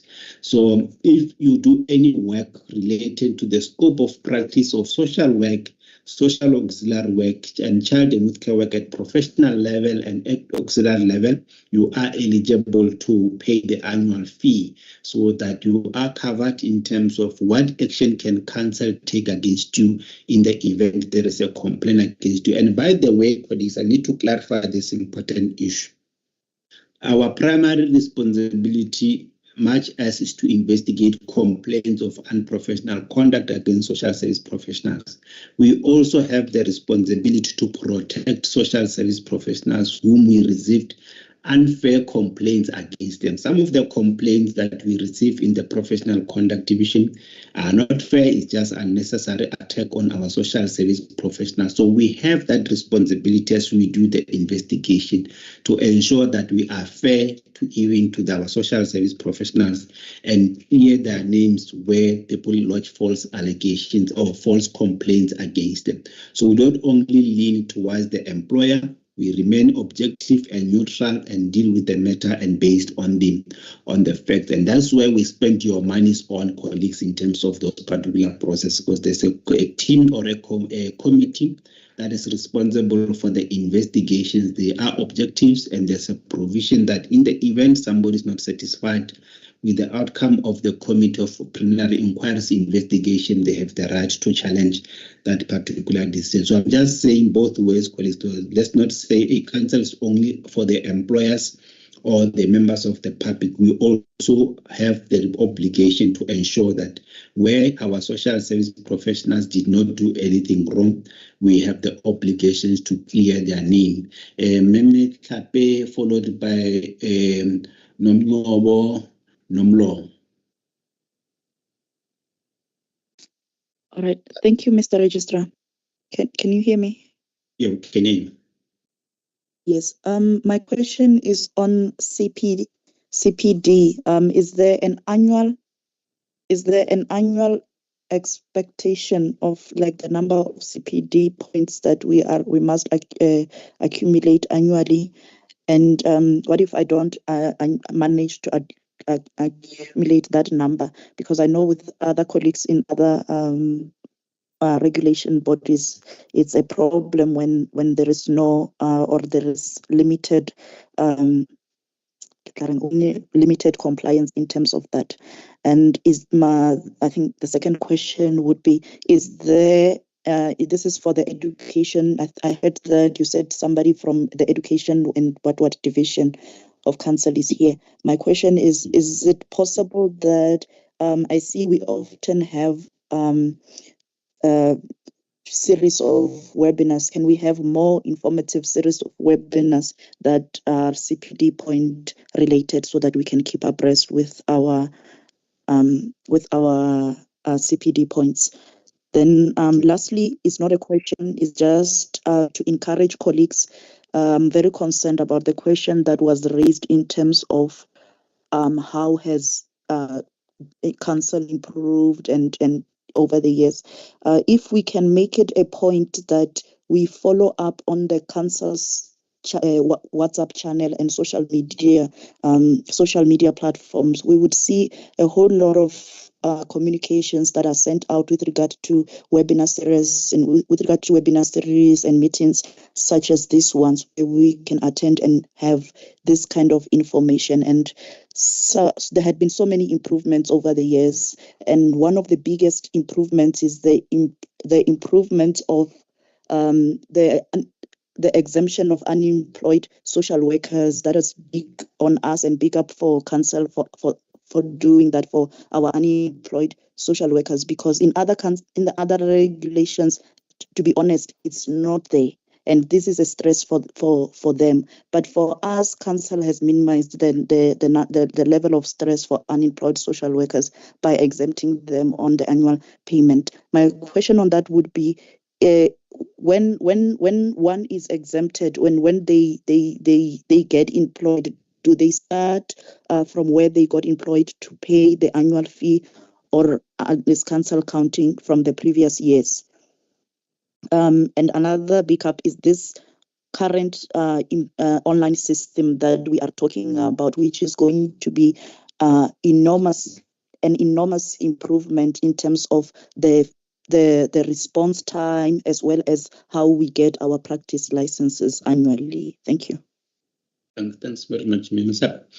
Yeah, that's the part of the work that council is doing. And Menkosi kindly respond to the question on the CPD and on the issue of the annual fee for those who have been exempted.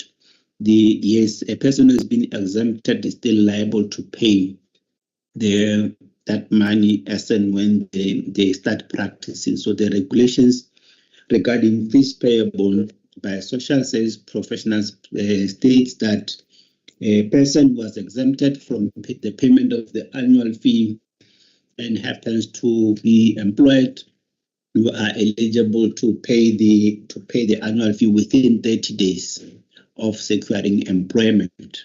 So yes, you are responsible for the payment of the annual fee. What the regulations is not providing for, which is silent, is where for those who have been exempted, let's say for 3 consecutive years or for 4 consecutive years, the question is, do I have to pay all the monies?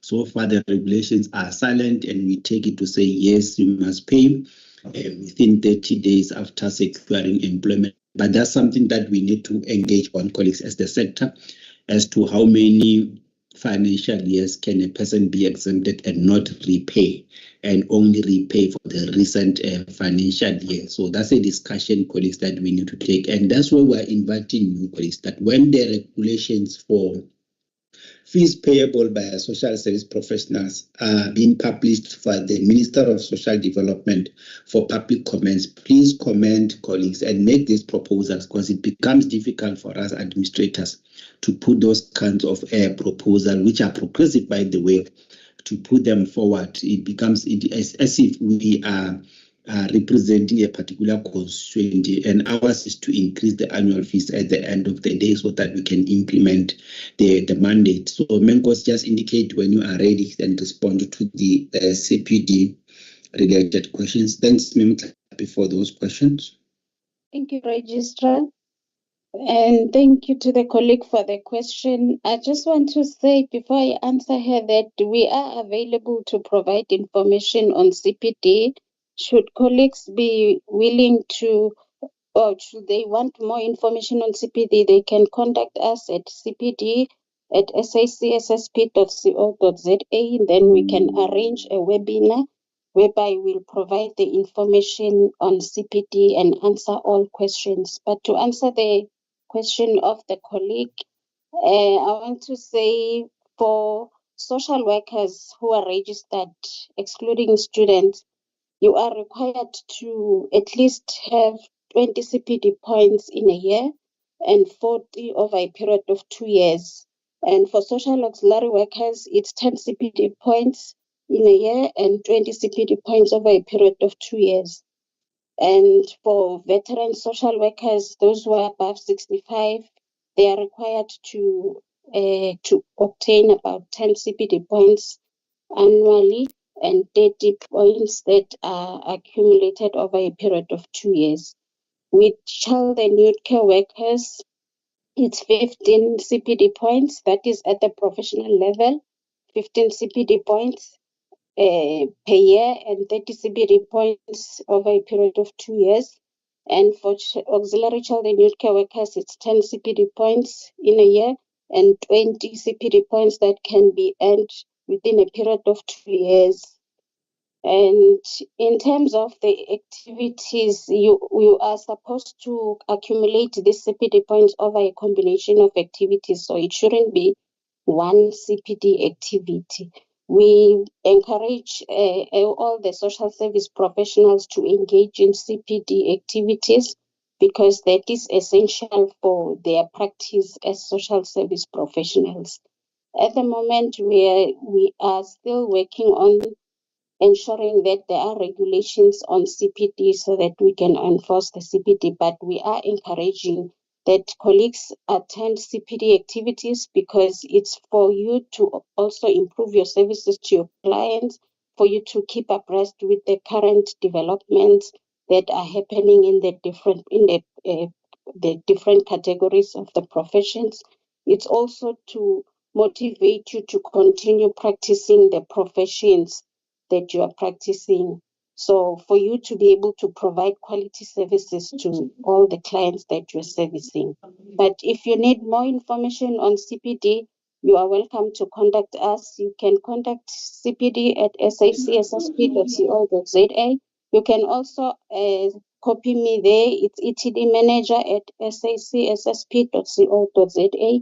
We will arrange and meet with you and engage thoroughly on CPD so that you have a clear understanding. Thank you, Registrar. Thanks, Menkosi.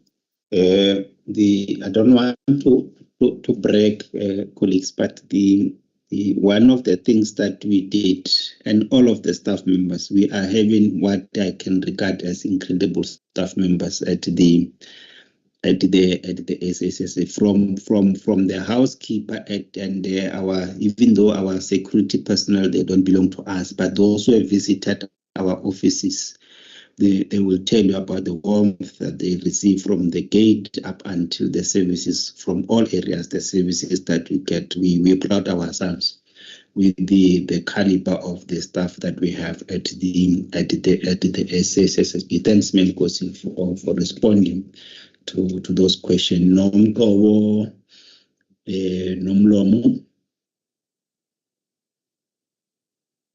Colleagues, why are we not clapping our hands when we appreciate our staff members? Can you hear me? We can hear you, ma'am. Yes, good afternoon, Registrar and colleagues. I just want to know, I think maybe this was addressed earlier, because I arrived very later in the meeting. So I just want to know if for us who are not falling under the category of health and social development employees, are we going to still use the normal payment method via the bank, or are we going to use the Google Map? The Google Map? No, you are going to wait for a link. Around September, after completing the Google form that we're talking about now. Did you complete the Google form? Let's start there first. Thanks very much, did. Yes, we are going to migrate your profile into the new system around September.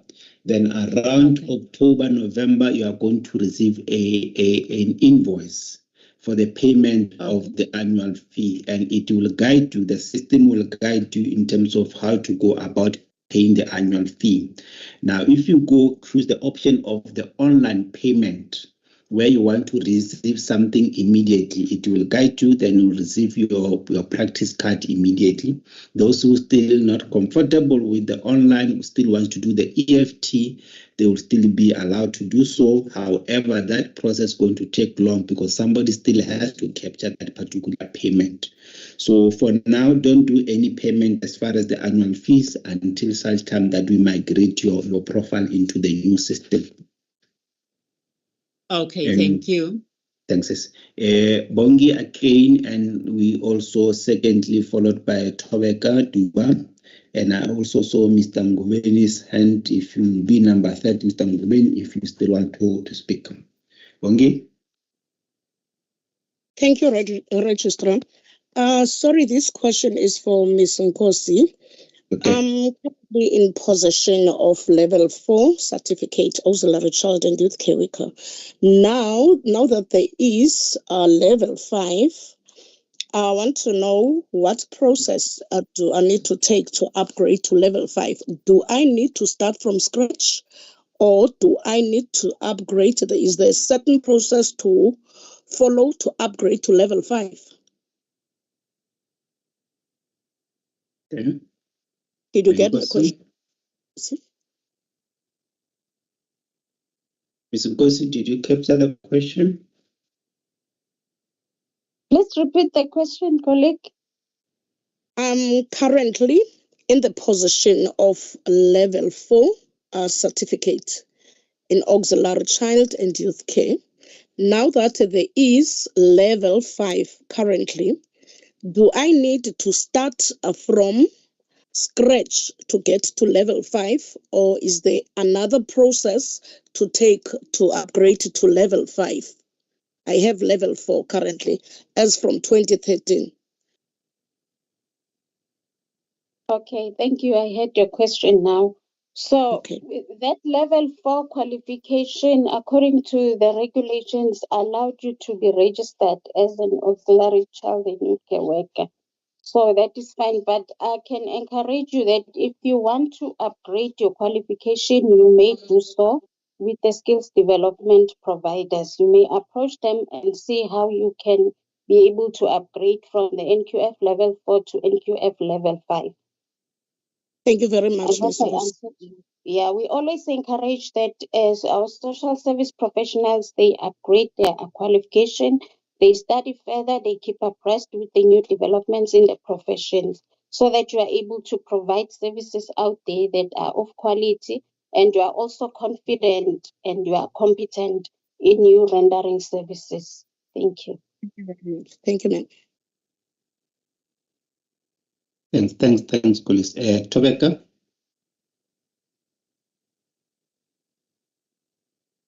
Tobeka Duba, you may unmute.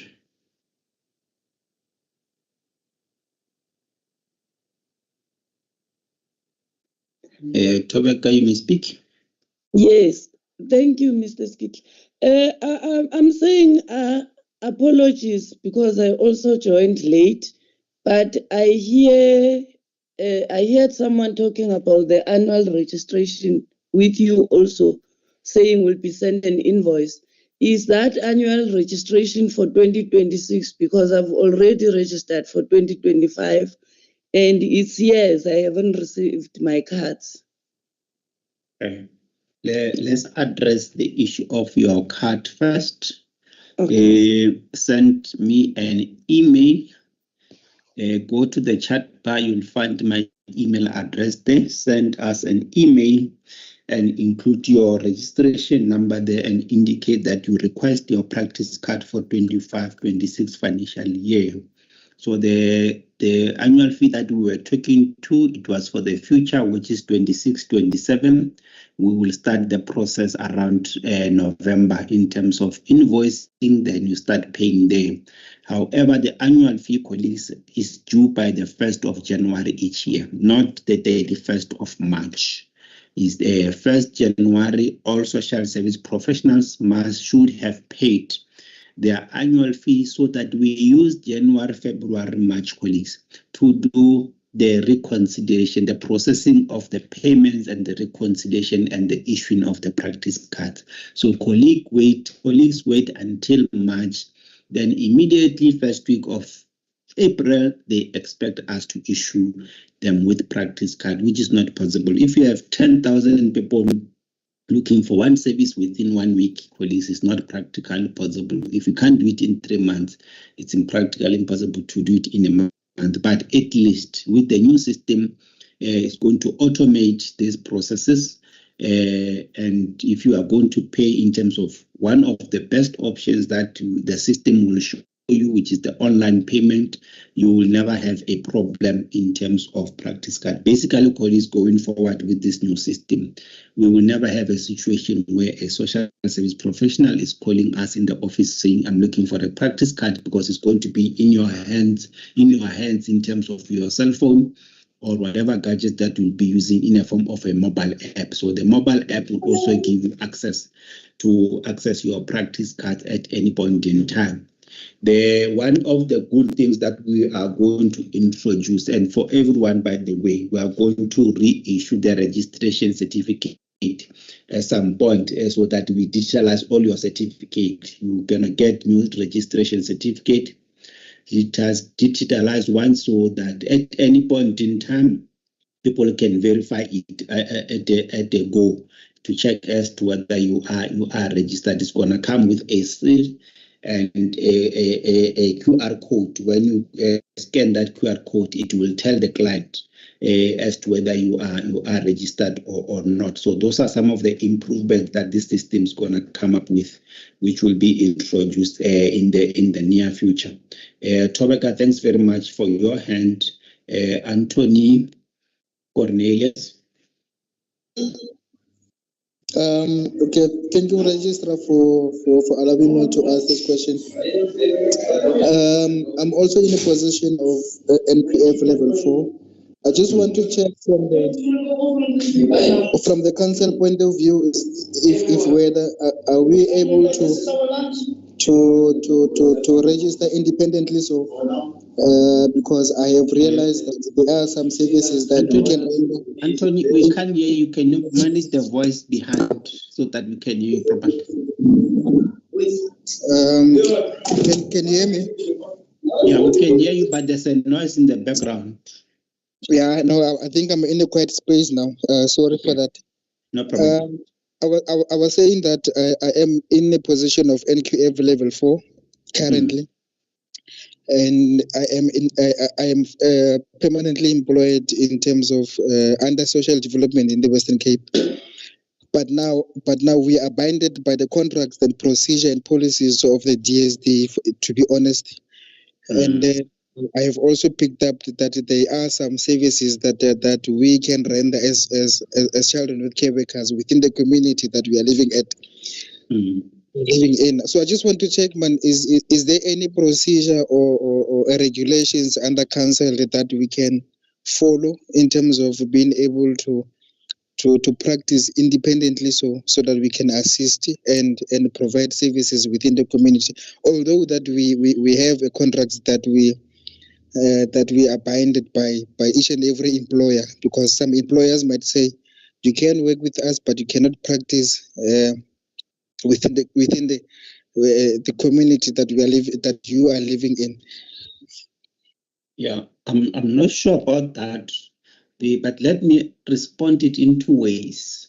Firstly, there's a scope for practice for child and youth care workers at professional level and social and auxiliary level, which is auxiliary child and youth care workers. The same applies to social workers. The same applies to social auxiliary workers. They have their scope of practice, and these documents can be accessed on our website. So you need to confine yourself within your scope of practice in terms of what you are registered for. Now, the question as to whether you can do some community work in addition to your basic work with the Department of Social Development. As a volunteer, I don't see a problem. You can do that. I don't think there's any problem, as long as you do not do it during employer's time, because they will have been contracted. You must fulfill your contract. I mean to say that. But as a volunteer during weekends or during your leave days, there's nothing wrong with doing that. But if you want to be contracted to do what you call extra remuneration work outside public service, you must follow the public service regulations. You must apply with your employer for employer to grant you permission to do remuneration work outside the public service. But as a volunteer, I don't think there's anything wrong. But to be on the safe side, if you want to be a volunteer, I will advise you to disclose to your employer so that tomorrow they don't accuse you of doing remuneration work outside the public service. So it must be clear. Probably you can even get a letter from the director of that NGO that you are volunteering to confirm that you only do voluntary work during your personal time. So just to cover yourself, if you do voluntary work, disclose to the employer through the letter from the organization where you are doing voluntary work. But if it's remuneration work outside of the public service, the public service regulations are clear that you need to approval from your employer. I hope we clarify that, Anthony. I fully understand, sir. I fully understand. Okay. I will also check with the council in terms of because for me to be able to practice as a child and youth care, I need to be regulated under SACSSP. So hence I was asking, maybe is there any form of documentation that maybe we can get or that we can bind ourselves with in terms of the council, that although I am a qualified and registered as a child and youth care worker in a professional level, but the council allows me also to do voluntary work in terms of being able to assist the communities wherever needed, wherever the service might be needed. And then also the issue of the public sector and the employer, you have clarified it as it is. So I fully appreciate the advice or the information that you have provided for me. Okay. Yeah, but safe to say that we don't regulate that space. You have to go through your employer. So don't say we gave you the permission, Anthony. We don't regulate that space. I'm just giving you general advice to say whatever that we have to do, go through your employer. But we don't see anything wrong as council with our social service professionals volunteering their services at their own personal time. Mr. Ngoweni, member of the Professional Board for Social Work. No, thank you very much, Registrar. I've been trying to respond to some of the questions. However, with your response, some you already responded to them. However, there's the question that was answers that I picked from the chat box, which someone want to know if the transition to the new system also apply to the student social workers. That was the question that was brought forward. Okay, yeah, that is correct. If we go through the members or another colleague, please flag the general notice. So it does apply to to students as well and all professional categories. That is why you will see when you go on the Google form, it gives you that option of choosing a student category. Just flag the notice members so that colleagues can verify and confirm that indeed it does cover that professional category. Anthony, please lower your hand. Melusi Sokhobela. Good day, colleagues. Good evening. I wanted to inquire about a facilitator certificate. I've been requested to provide one, and then I heard that the council provide or issue it. So I wanted to confirm with you that would it be possible for me to access it from the council? I don't know, because I'm a little bit confused. The facilitator certificate? Yes, I'm a registered social worker. Yeah. The facilitator certificate means, because I don't think we issue that. I think that you should access it from health and welfare sector. We don't issue facilitator certificate. If we do, I must be honest, I've never seen one. But I want ETD to confirm if but they would have requested my approval in that regard.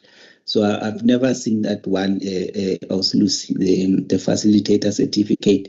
But yeah, the ETD manager can come and respond to that as well. Yeah, here's the general notice, colleagues. You see that general notice, it says notice to all social workers, social auxiliary workers, student social workers, student social auxiliary workers, child and youth care workers, auxiliary child and youth care workers, student child and youth care workers, and student auxiliary child and youth care workers. So it does apply to all the students.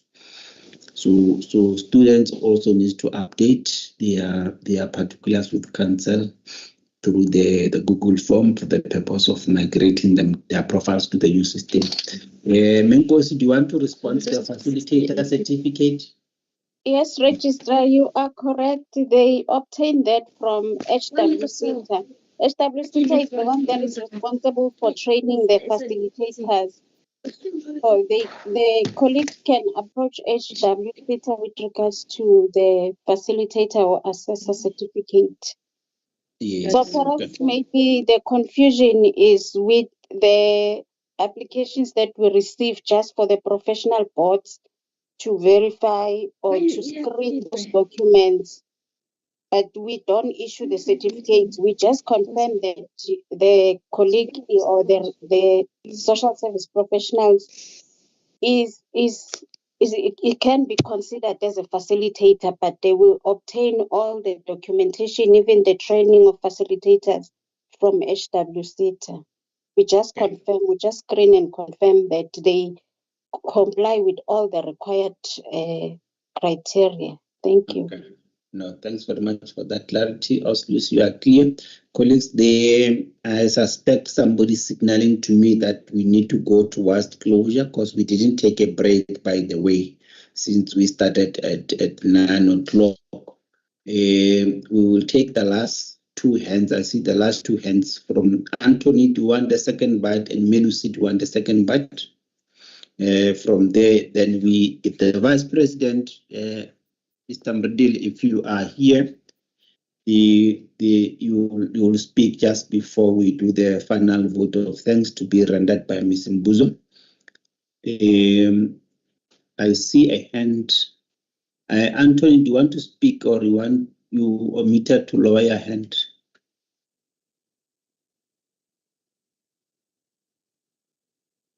Okay. Before that, colleagues, this morning I said we were on 7,041. Just 30 minutes ago, we were on 7,277, which means that since this morning, 236 registrants participated on the Google form. So, colleagues, you still have a lot of work to do, I must say, all of you. You heard about the system and the benefits it's going to bring. I put it on you, colleagues, and on your shoulders to go out there and inform registrants about this particular process so that they participate. We won't reach all the corners in terms of the time frame that we've put, but we are going to rely on you, colleagues, to spread the message and ensure that the registrants they participate. So, having said that, Vice President. Registrar? Hello, ma'am. Am I audible? We can hear you. Thank you. Good day. It's Ms. Malombo here. Earlier on, you said you requested that we confirm the registration numbers that are issued to different categories.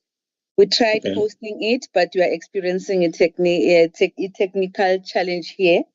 So if registrar can allow us just to quickly provide the registration numbers or the numbers that start per category as and when the person has been approved for registrations.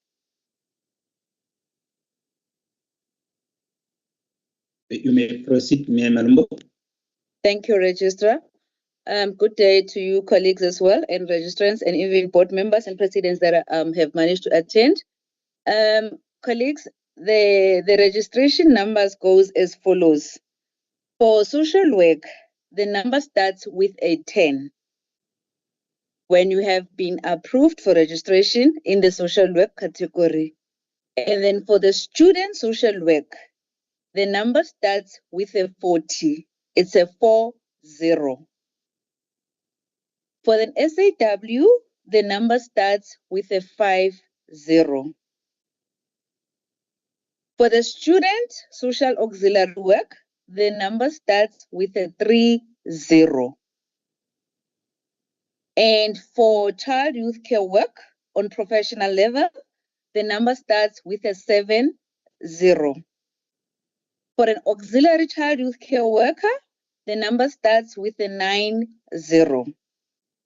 For the student child youth care worker, the number starts with a 20. And the last number is for the student in the auxiliary child and youth care work category, where the number starts with an 80. Those are the numbers as and when we have approved an application to register in different categories. Register. I hope it will assist the colleague that was struggling with a reference number. We will also try and post them in the chat box so that colleagues can know them for future reference. Thank you, Registrar. And thanks a lot, Ms. Malombo, for that information. VP, colleagues, we are closing the session. If there's no any clarity-seeking questions, I'm going to hand over to the Vice President, if he's still here, Mr. Muridili. Then from there, the VPs here. VP.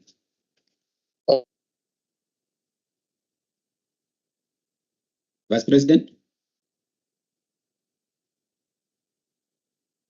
We can't hear you.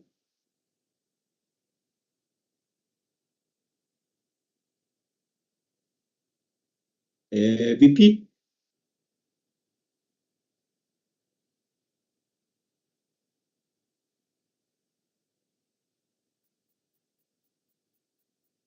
We can't hear the Vice President. His mic is open, Registrar. I see his mic is open. Yeah. Oh, Mr. Alfred, you are also here. My apologies. Can we also give you just 1 minute to talk to your constituency as well? Mr. Alfred Harris is the member of the council and also chairperson of the Finance and Administration Committee. Mr. Alfred Harris is from the Western Cape. He's currently with the Department of Social Development with the DSD Western Cape, and he is also a child and youth care worker by profession. Mr. Harris. Good morning. Okay, there's the VP back. The VP is back. Okay, VP. Okay, no, thanks. I was cut off by network. But what I wanted to say quickly is just to take this opportunity to thank yourself together with the incredible team that you are working with in delivering these quality services to our professionals, and also to thank the participants for the participation that they have shown during the session. There were so many questions that they have raised. Clarity that we seek is indeed a representation that indeed there is something that we are doing right. That is why even the practitioners can actually note on the progress that we have made up to this far. We encourage them practitioners to work with self in order for us to improve on the service that we are rendering to them. That is why from time to time we will receive inquiries from themselves, and we will. Yeah, colleagues, please mute your mic. I can't see who are the colleagues here. Colleagues, please mute your mic if you are not granted the permission to speak. You may proceed, VP.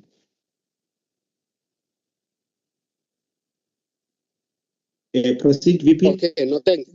No thanks. It's fine. I was just appreciating the contribution that also the practitioners are making that assist us greatly in improving in terms of policy directives and also other initiative that seeks to protect the profession itself together with also the social service professionals. So I will say to them, they must keep up the good work. There must be our eye here so that at the end of the day, when we are sitting here in our respective offices, when things are happening down there at the ground, we get to know because they are in constant conversation with ourselves. They are in contact with us, and that actually assists the process in terms of how we can better assist them. So with regard to the team itself, continue with the good work we have seen. We can witness even from the comments and inputs that the practitioners are actually giving that indeed you are doing good by them. So we are saying keep up the good work. We will always support you as council. Thank you so much, Registrar. Special VP. Thanks very much. Mr. Harris. Thank you, Registrar. From my side, I would want to echo the words of the Vice President to say thank you to you as a leader of the of council, the leader of the team, and also for the team in supporting you. And I know that your efforts in terms of making council viable and putting council at the space where it should be as a legislative body, you are doing very, very hard work as a team. And yet today we are again witnessing a step in the right direction to the benefit of our registrants and to our registrants. And also it will also move the sector forward in terms of people being able to access the required information that they request timelessly, and also in a form and a proper way that they require it. I also just want to also call on the registrants, particularly those in the child and youth care sector, to be actively engaging with what council puts out on the various platforms, to be asking questions and to be being updated in terms of what is happening within council. Our sector as a child and youth care work sector, we know it's only starting out.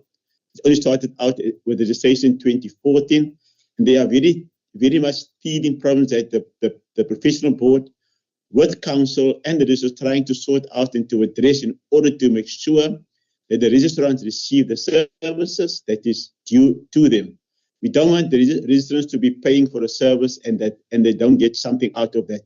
We want to make sure that your registration that you're paying every year is not just for you to be registered, but also that as a council and as a regulatory body, we provide you with the services that you require.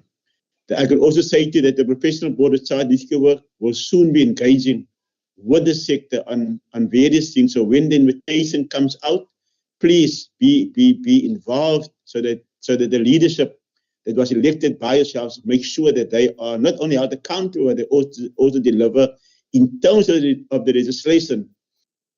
And in some instances, we need to understand as a sector that the professional board of child youth care workers' main function is training, education, and regulations.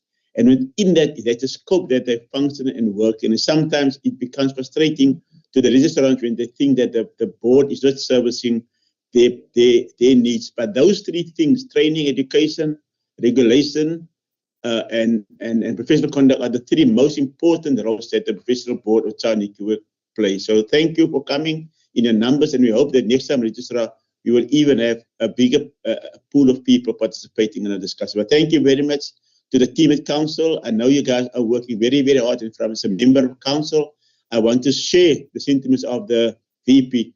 Continue with the good work, and you do have our support. Thank you.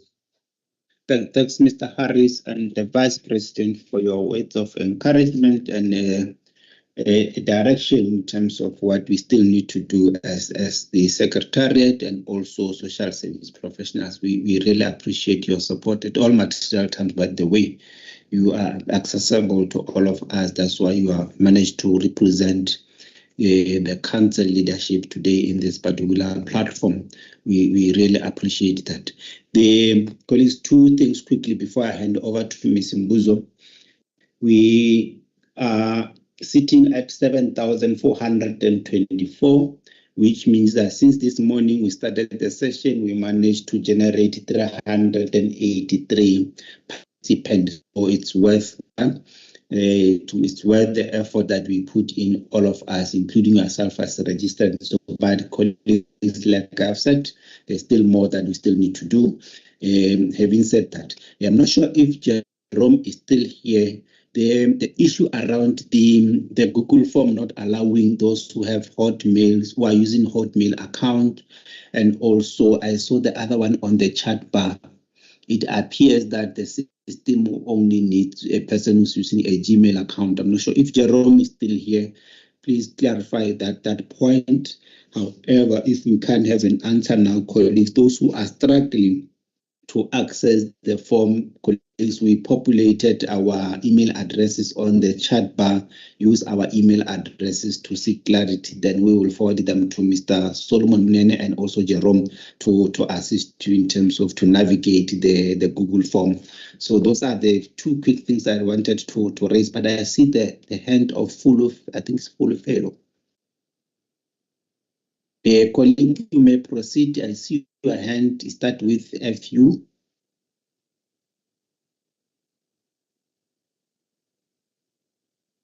Yeah, full fellow.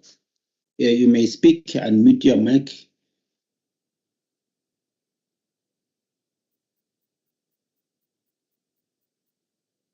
Full fellow.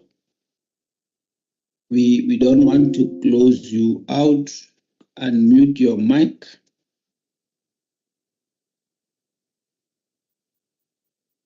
It goes once, twice, because the minute Ms. Mbuzo is going to do the vote of thanks, colleagues, we are going to close the session, full fellow. It appears he or he is struggling to unmute the full fellow. You may post your question in the chat bar as I'm handing over to Ms. Mbuzo to do the vote of thanks. And from my side, colleagues, thanks for the respect that you've shown throughout this particular session. We didn't have much hurdles. I want to say that. We understand sometimes somebody might try to click something on their gadgets and they open the mic by mistake and they don't realize that we can forgive you is part of learning. But other than that, colleagues, we were all orderly and respectful towards each other. Please continue to do that and represent our professions very well out there. I don't know all of you, and I don't want you to know you through complaints against you. So keep up the good work, colleagues out there. We really appreciate you. Members of... Thank you, Program Director. Greetings, everyone. Without repeating what the previous speakers have said, I just want to first thank the task team that is working behind the scenes, that is led by our IT, Mr. Munene and Mr. Muwechi. They are working tirelessly on this system.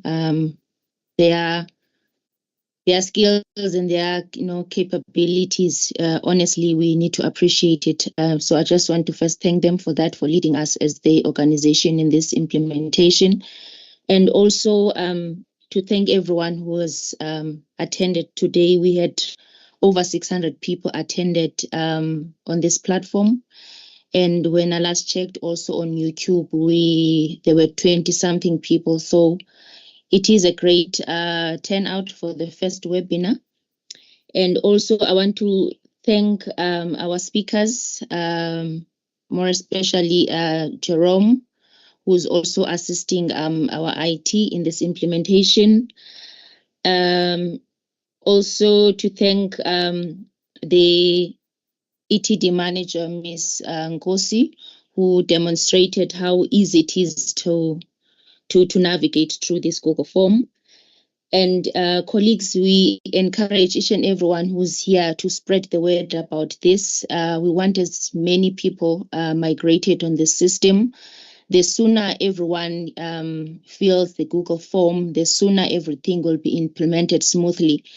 And as the registrar mentioned, when he opened, that we are also going to embark, going to different organizations presenting this. So we encourage everyone who's here to spread the word, also share the information that we put on our chat box. If you've got more questions about this, feel free to send the emails to the emails that were given on the chat box. And going forward, colleagues, we foresee, a big change. I mean, people have been complaining for years, with the system that is not fully giving them what they were hoping for. So we hope and think that this system is going to bring a lot of change and a lot of convenience for people to access our services at the palm of their hands. So we really ask that you spread the word, you share the Google form, you share each and every information that has been shared today, and we will keep you informed of the next webinars if management will put other dates for other webinars before the launch. Just keep on checking our communication through all our platforms, including our Facebook and our Twitter. Thank you so much, Program Director. Thanks very much, Mbuzo. Colleagues, the session is officially closed. But however, the work starts here. Colleagues, let's go and work the ground, as I've always said. let's go out there and work the ground. Thanks very much, colleagues. The staff of the SACSSP, please remain behind. Thank you. Thank you, Registrar. Was a good one.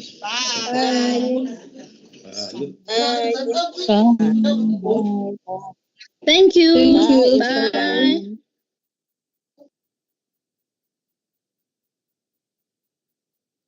Bye.